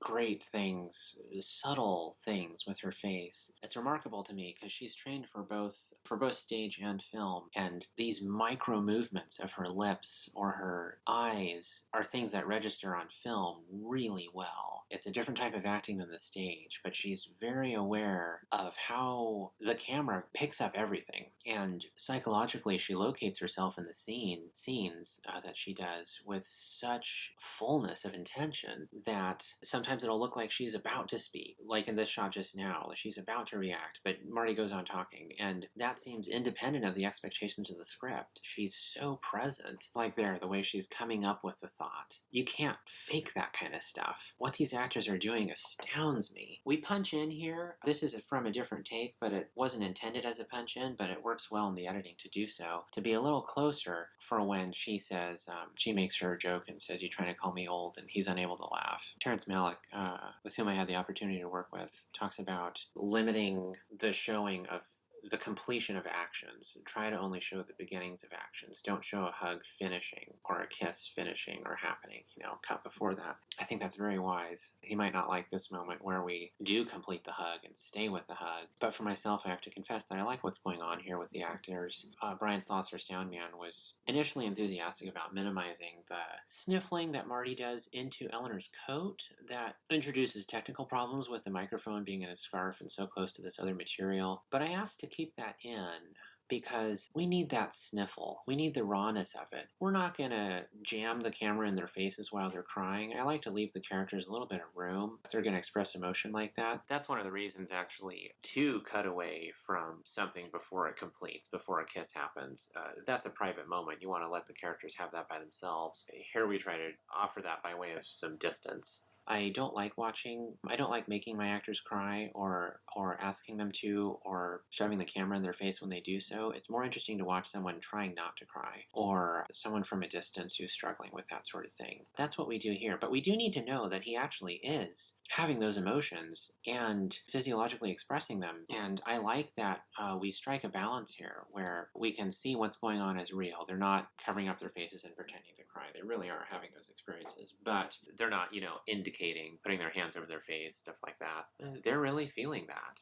we're giving the characters a little bit of respect and space. For the older actors in rehearsal, I had them do an exercise where they were off book, of course, and I had them play the entire forest scene to each other, paraphrasing every single line of the script. And to watch them do that in real time, where they are experiencing the emotions of the script, except not using the words of the script and coming up with their own words to indicate meaning for every single line of 10 pages of material, was extremely impressive. That's why Eleanor is the Meryl Streep of Seattle and Marty is the take your pick, Pacino, whatever. That moment there where Eleanor puts her hand on Marty by way of a sort of gesture of comfort, I like that.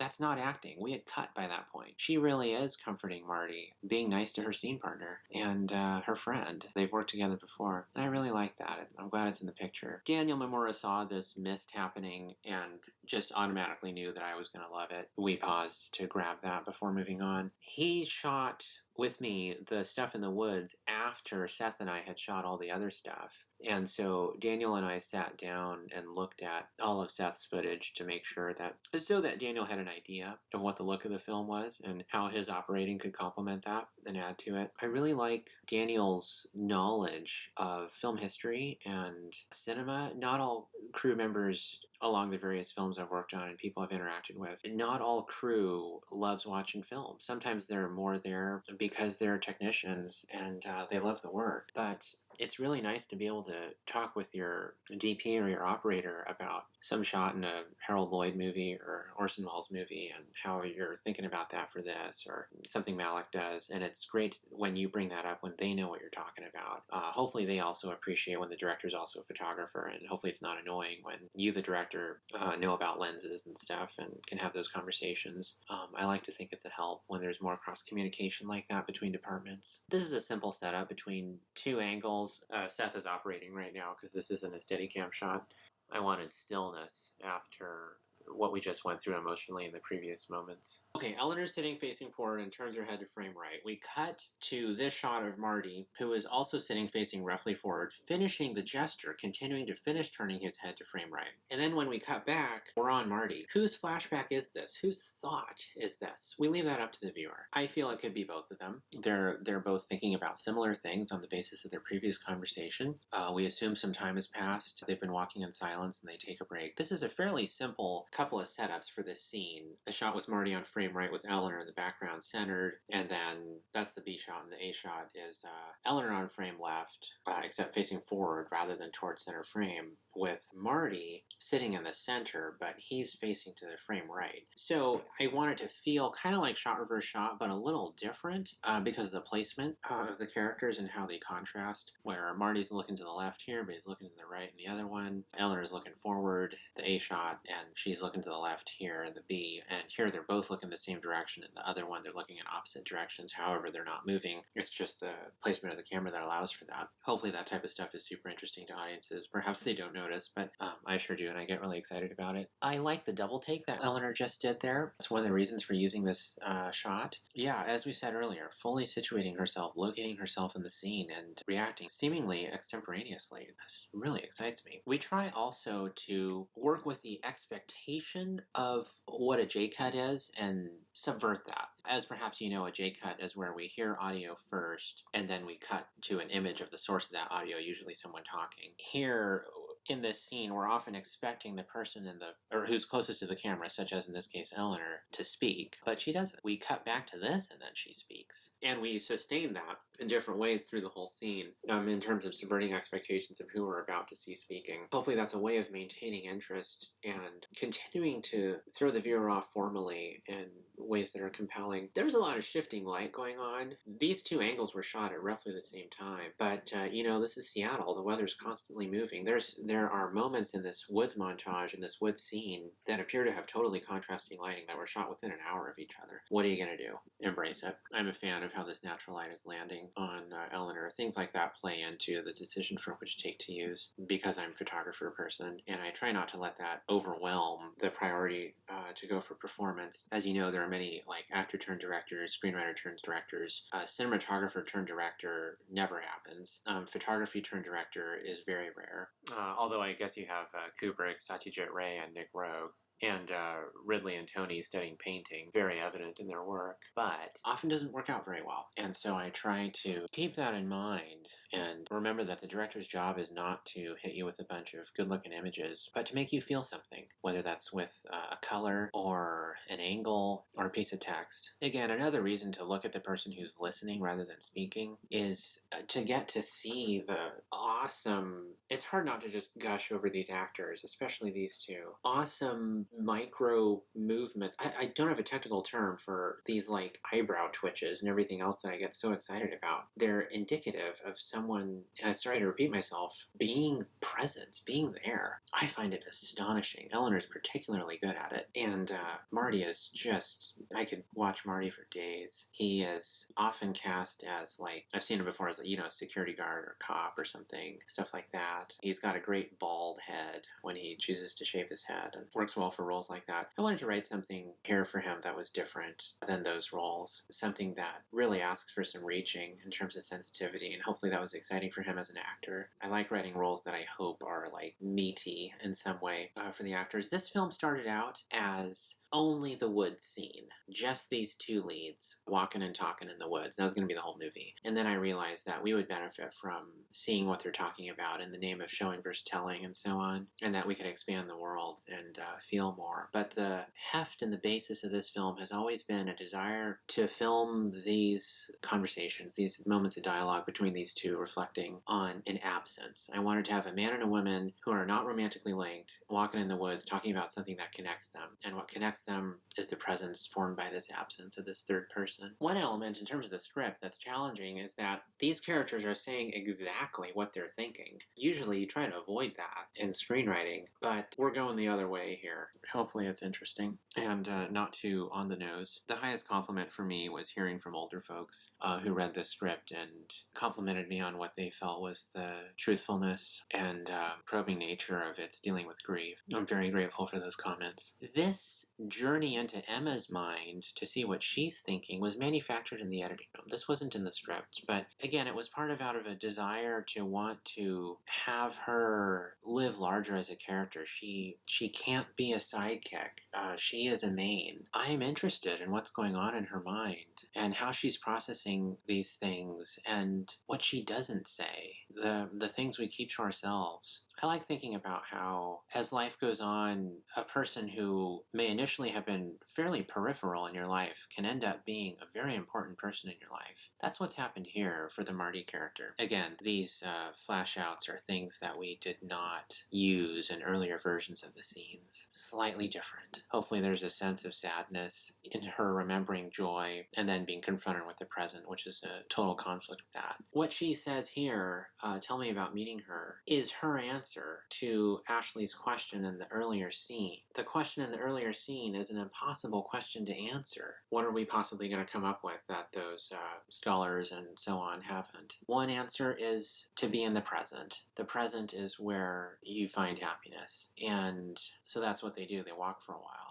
The other place you find it is reframing. And she chooses to ask him, you know, tell me some stuff that's good. Let's remember the things we can be thankful for. Also in that earlier log scene, I call it the log scene because they're sitting on a log, there's a reframe of the breakfast table scene where Ashley recalls it. And what I want to have happening there is that earlier scene of the two adults talking over the breakfast table is they're intelligent adults and they're having what they believe is an intelligent conversation and coming up with a conclusion that makes sense. Now, we're in another world. We're on a level of comprehension and understanding of what the world is that is way beyond the intelligent conversation that they thought they had so many years ago.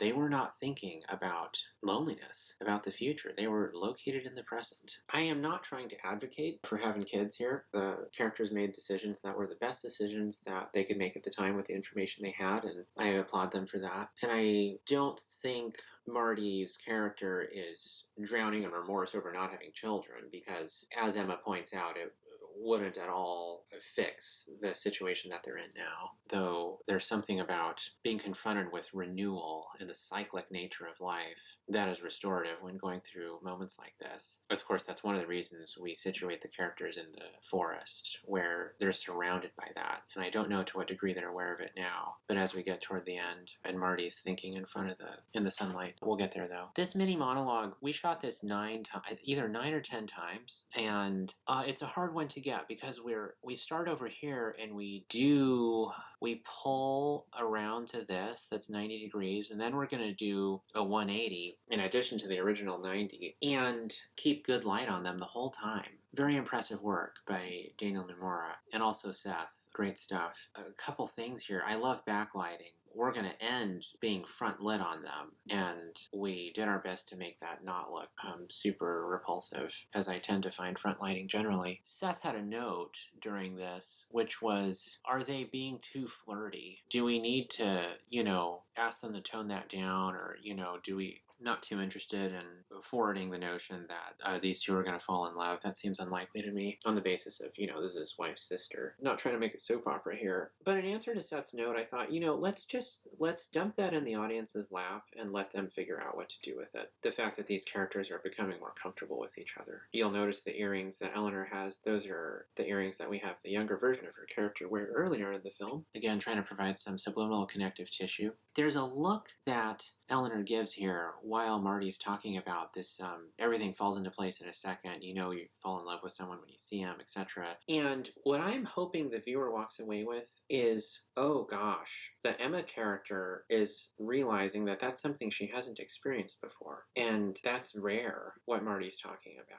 And she's straddling the line between being happy for Marty that it happened to Marty and her sister, and also the unavoidable sadness of what would that be like to experience in the first person? Does that await me in the future, etc.? And she chooses to move aside from those thoughts in the script by continuing to keep it about the topic at hand. This ray of sun just blasted in at just the right point. Most of these 9 takes are very well acted, and the choice became looking at technical things in terms of choosing what to do. This was by far the most difficult take to choose of all the different shots in the film. Takes 1 and 2 had a lot more flaring. We weren't blocking out flares as much on those first 2 takes, and I thought it looked pretty cool, but Daniel said, no, you're not going to want that. He was right. It was a little too excessive, and we weren't getting the wraparound quite right. Alex was always good for having them in focus the whole time, but there are some framing things, there's some front lighting things toward the end, also the lights moving, but the actors were very consistent, and the priority of choosing by performance that pervades the ideology behind how to edit this film didn't help here, because not only were all the takes very good, they were also quite similar. I think the actors knew that we liked what they were doing, but me and the crew were trying to figure this out photographically. There was a time when while that was going on, I went over and stood with the 2 actors just to share some silence and remind myself what the scene is actually about, We just switched takes here. That cutaway to the blue walk and talk was an opportunity that allowed us to switch takes, matching the location of the camera from the previous moment. The reason was this has some good performance in it. I like Marty raising his eyebrows there after she says, I keep thinking I'm seeing her, etc., expecting to see her. But also, for photographer Nathan's a big deal, as we pan over, her face during this moment here, which in other takes is being blasted with front light and looks awful to me. Here she's in the shade and looks great. And that's terribly exciting to me. I was incredibly stoked to be able to do that. We don't use flashbacks to conceal cuts like that anywhere else in the film. The placement of that has to be more than just the technical element of covering up a cut. If that's the only reason it's there, we may as well just do a jump. But it also made emotional sense to cut to Megan because Emma's thinking about Sandra there. This shot, in which we can clearly see full sunlight, and this, in which we can see that there isn't any, were shot on the same day within the space of a few hours. It looks like we came back for a second day. That's not what happened here. However, this shot, which is followed by all of this was shot on another day. And it seems like a better match to the previous shot than the one previous the previous shot. So here's a situation where we put the camera in park and stare at Eleanor's face. so we can appreciate her performance and the content of what she's saying. I'm just riveted. I like doing monologues in single takes. It's consistent with the singularity of thought that a character is expressing. Why cut it up? You want to preserve that singularity aesthetically as well and just let the camera absorb it. I like how she's situated in the wide frame here, and I like this sort of dance that is happening between Alex the focus puller and Eleanor the actor, and how Eleanor's moving around and Alex keeps up, finding her in the focus again and again. I love it. Yeah, this is take 3 of 3 takes of this angle. We also did an extreme wide of this monologue that we ended up not using, something that the DP suggested is a good idea. If there's time to do other people's ideas, we do them, but I resorted to my unambiguous love of Unbroken take close-ups for monologues, and that's what we have here. He does a little sniff there. That's a match on sniff cut. That takes us back to this. I did feel a need to leave Eleanor for a little bit, not because of Eleanor, but because of what Marty's doing. This is good. That exchange of looks and the synchronicity of it ties them together well. She asks, "What are you thinking about?" And we use this shot of the light as a bridge to suggest that the sun has come out. And yes, incredibly, this monologue was shot right after shooting the previous monologue with Eleanor, despite the completely apparently different lighting conditions. Okay, let's talk about the big pause. You'll notice that fly that just flew in and out of frame that was backlit. We like the fly, Brittany and I, the other editor. We also want to spend some time taking in what Eleanor just said. When we experimented with cutting out this big pause and just going into Marty talking, it wasn't believable. A, because she's just thrown some really good stuff in his lap for him to think about, and all of a sudden he comes up with this brilliant and mostly unrelated monologue. I don't believe that. Also, as a viewer, when there was no big pause, I would spend the time of Marty's monologue not listening to it, but instead reflecting on what I just heard Eleanor say, and that made me miss Eleanor's monologue. We need time in between these two things. Also, I am absolutely in love with looking at a character thinking and coming up with something that they then say, which is what this is all about. Marty is thinking about what he's going to say, and then he says it. What could be more interesting than watching the genesis of that taking place, even if it is just a person standing? One of the reasons I think we're able to get away with this, in my view, is the beautiful backlighting. We got rained out on the first day we were here in the woods. We had hoped to do all the wood scenes in a day, a little bit ambitious, and we didn't. If I had forced the crew to stay and do this in pouring down rain for these closing monologues, it would have had a very different effect on the viewer. It wouldn't have been this joy, life, rebirth thing. It would have been this giving monologues that have something to do with hope in a torrential downpour under bad, muddy lighting. It wouldn't have played at all. Also, there's no way we could have done the pause. We can only do this big pause because of how beautiful this image is. And staring at some guy standing in pouring down rain for 2 minutes, it's just not going to work. One of the precedents I was thinking for this is Mark Wahlberg at Alfred Molina's house in Boogie Nights, where the camera just sits and looks at him for a minute as he's realized the sort of dead end his life has become. Another reason for the pause is there's so many things going on in it. Look at the way Marty's breathing. Look at these dust motes. Look at this piece of fuzz on Marty's chin.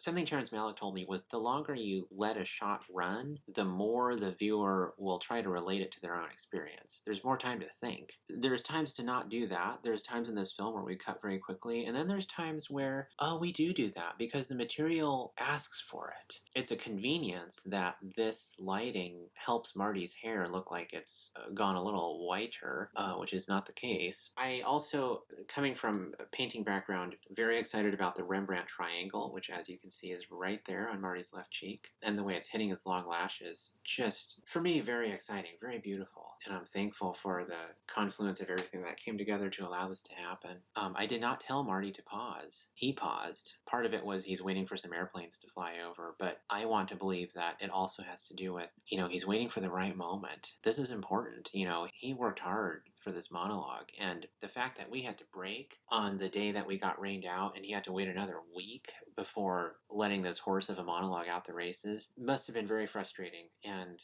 I chatted with him about it and told him that the crew insisting on stopping for rain, etc., and light is their way of saying that they care about the project. They all came back unpaid for a 4th day of shooting to make sure we got this, and that's because they felt good about the project.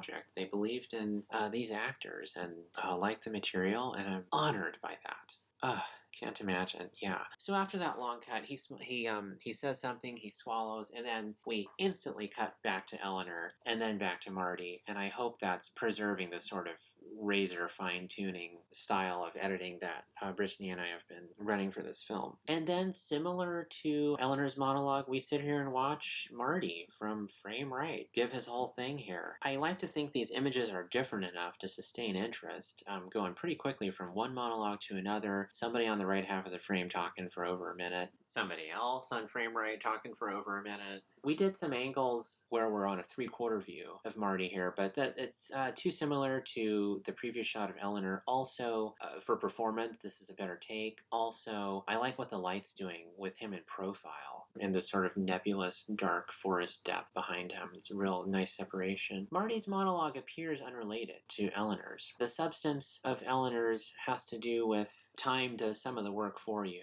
in terms of grieving, and you just have to submit to that. And the substance of Marty's monologue has to do with the value of appreciating the ordinary. We put that basketball in the first scene with the car because he talks about it again here. He did want to become a pro basketball player, this character. That never happened. And if he had spent his life feeling depressed as a result, that would have been terrible. Because look, he got to be married to this wonderful person, all this other life that might be written off as ordinary, but which is a treasure he got to experience. This character hasn't yet synthesized the lessons or ideas from these two monologues together yet, but he will. For some reason, he was compelled to bring this up after Eleanor talked about her thing, and it hasn't quite landed with him why that is. It takes time to find the connections between thoughts on top of the thoughts themselves, but once he does, he'll be on his way in terms of this grieving process. One thing I regret in terms of writing was Eleanor's line, "You're gonna get over it." I'm not sure one ever gets out of the woods on this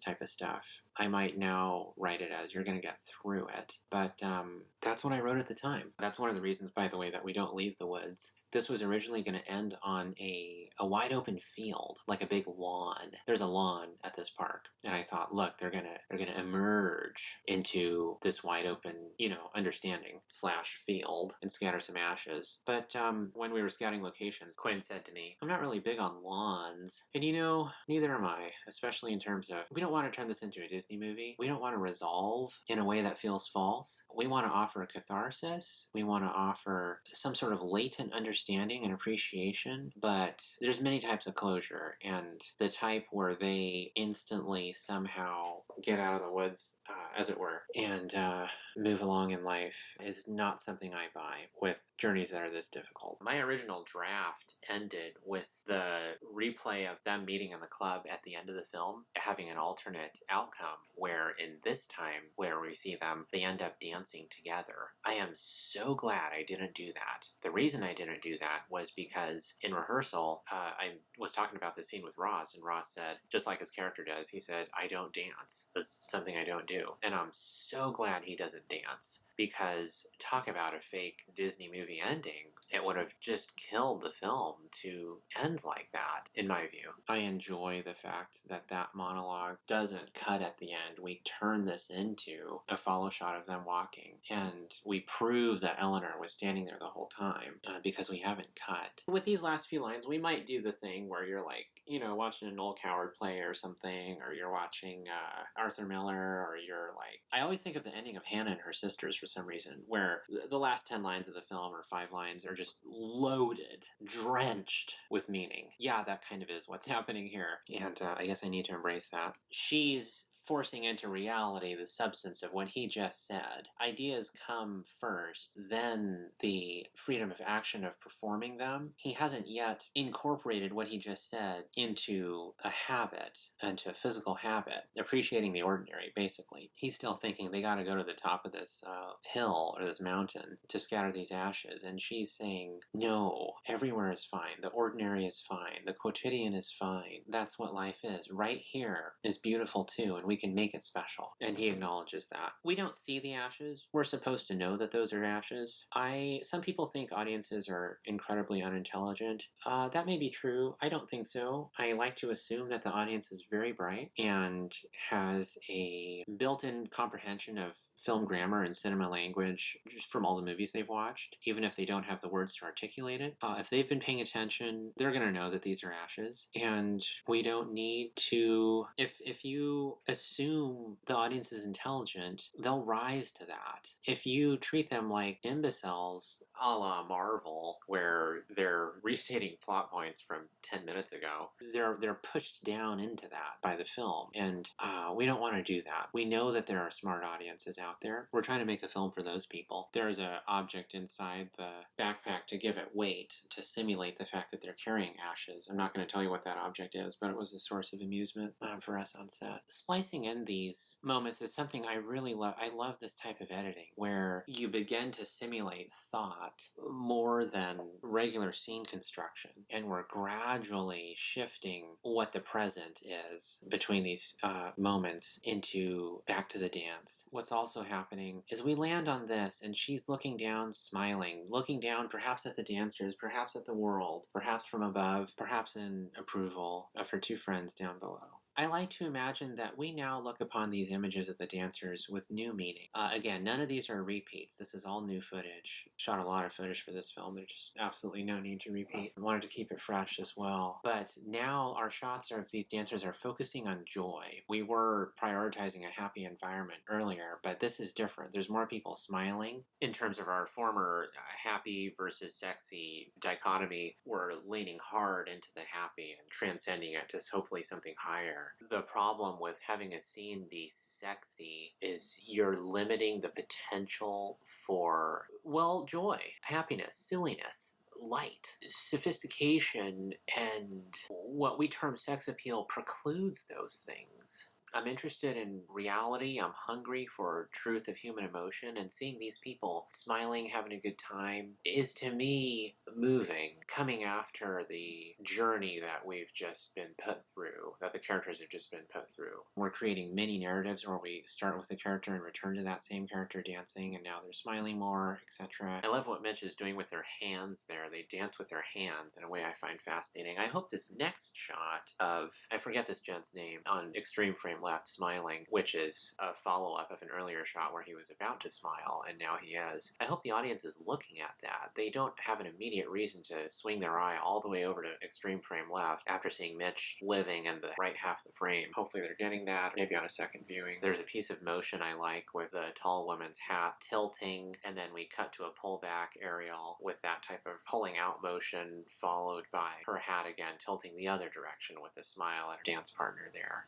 Again, communicating on a plane beyond words. Hopefully there's some electricity there. I find it electric. This guy, Andrew, has something of a career showing up as an extra, especially a dancing extra. He had a degree of enthusiasm here that one might describe as overboard. It was incredibly enjoyable to watch, and I ended up cutting most of it because it was so high energy that my only and immediate response is laughter.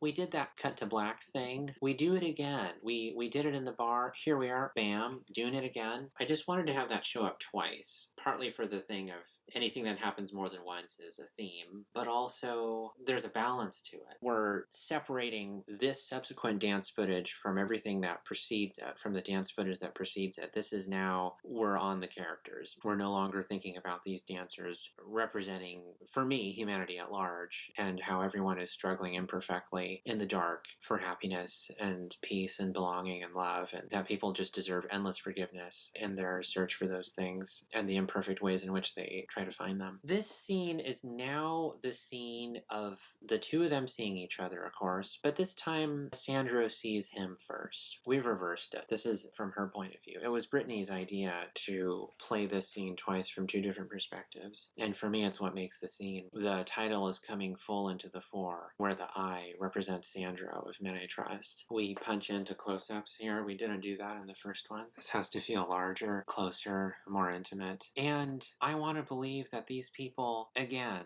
by virtue of the expressions on their faces, perhaps aware that the road that they are entertaining going down in terms of life, the decision to take the risk and choose love, is going to involve a lot of hurt, and not by their doing, but just the world's. His face, I like to believe, is sort of reflecting on that. We pull out crowd noise. We don't have crowd noise at all for this last one. We're in a subjective state here. We no longer need to be describing the reality of being in a club. This is about considering these images vis-a-vis the dialogue in the woods. And hers carries the wisdom he wants to embody, which is, so what? That is life. I like this sequence where we go through these three women followed by landing on Megan the fourth afterwards, where Margaret's hair, the white hair, swinging back and forth, cuts into this young lady finishing up that same gesture, followed by this person whose facial expression and attitude is a corollary with the shot of the previous person we just saw. It's sort of a synergy flowing through all three of them. That's the only shot we repeat. Him looking at her and deciding to leave, and then here we are. This is a different take than earlier in the film, where that disco ball comes into focus for the very first time in the entire movie. It's gradually been going from a blurry to a slightly more focused image all throughout every one of these dance scenes. Now it's in focus because something has come into clarity for the characters. And we end on the look under the green light with an expression that I'm not gonna try to define in words. We list the cast principals first. I don't need to say like a film by Nathan Vass or a Nathan Vass picture. I'd rather praise the cast and let people know. I buried my name in the camera department here because I feel really proud to stand alongside these folks. Oh, look at those names. They're so good. And also because of my background as a photographer, of course, and the degree of time that myself and the camera department spent coming up with all these shots, especially Seth and I. Okay, that's all I have to say about this film. Thank you. I don't have enough words of gratitude for you listening to this. If you are still listening, thank you. I'll stop talking right now.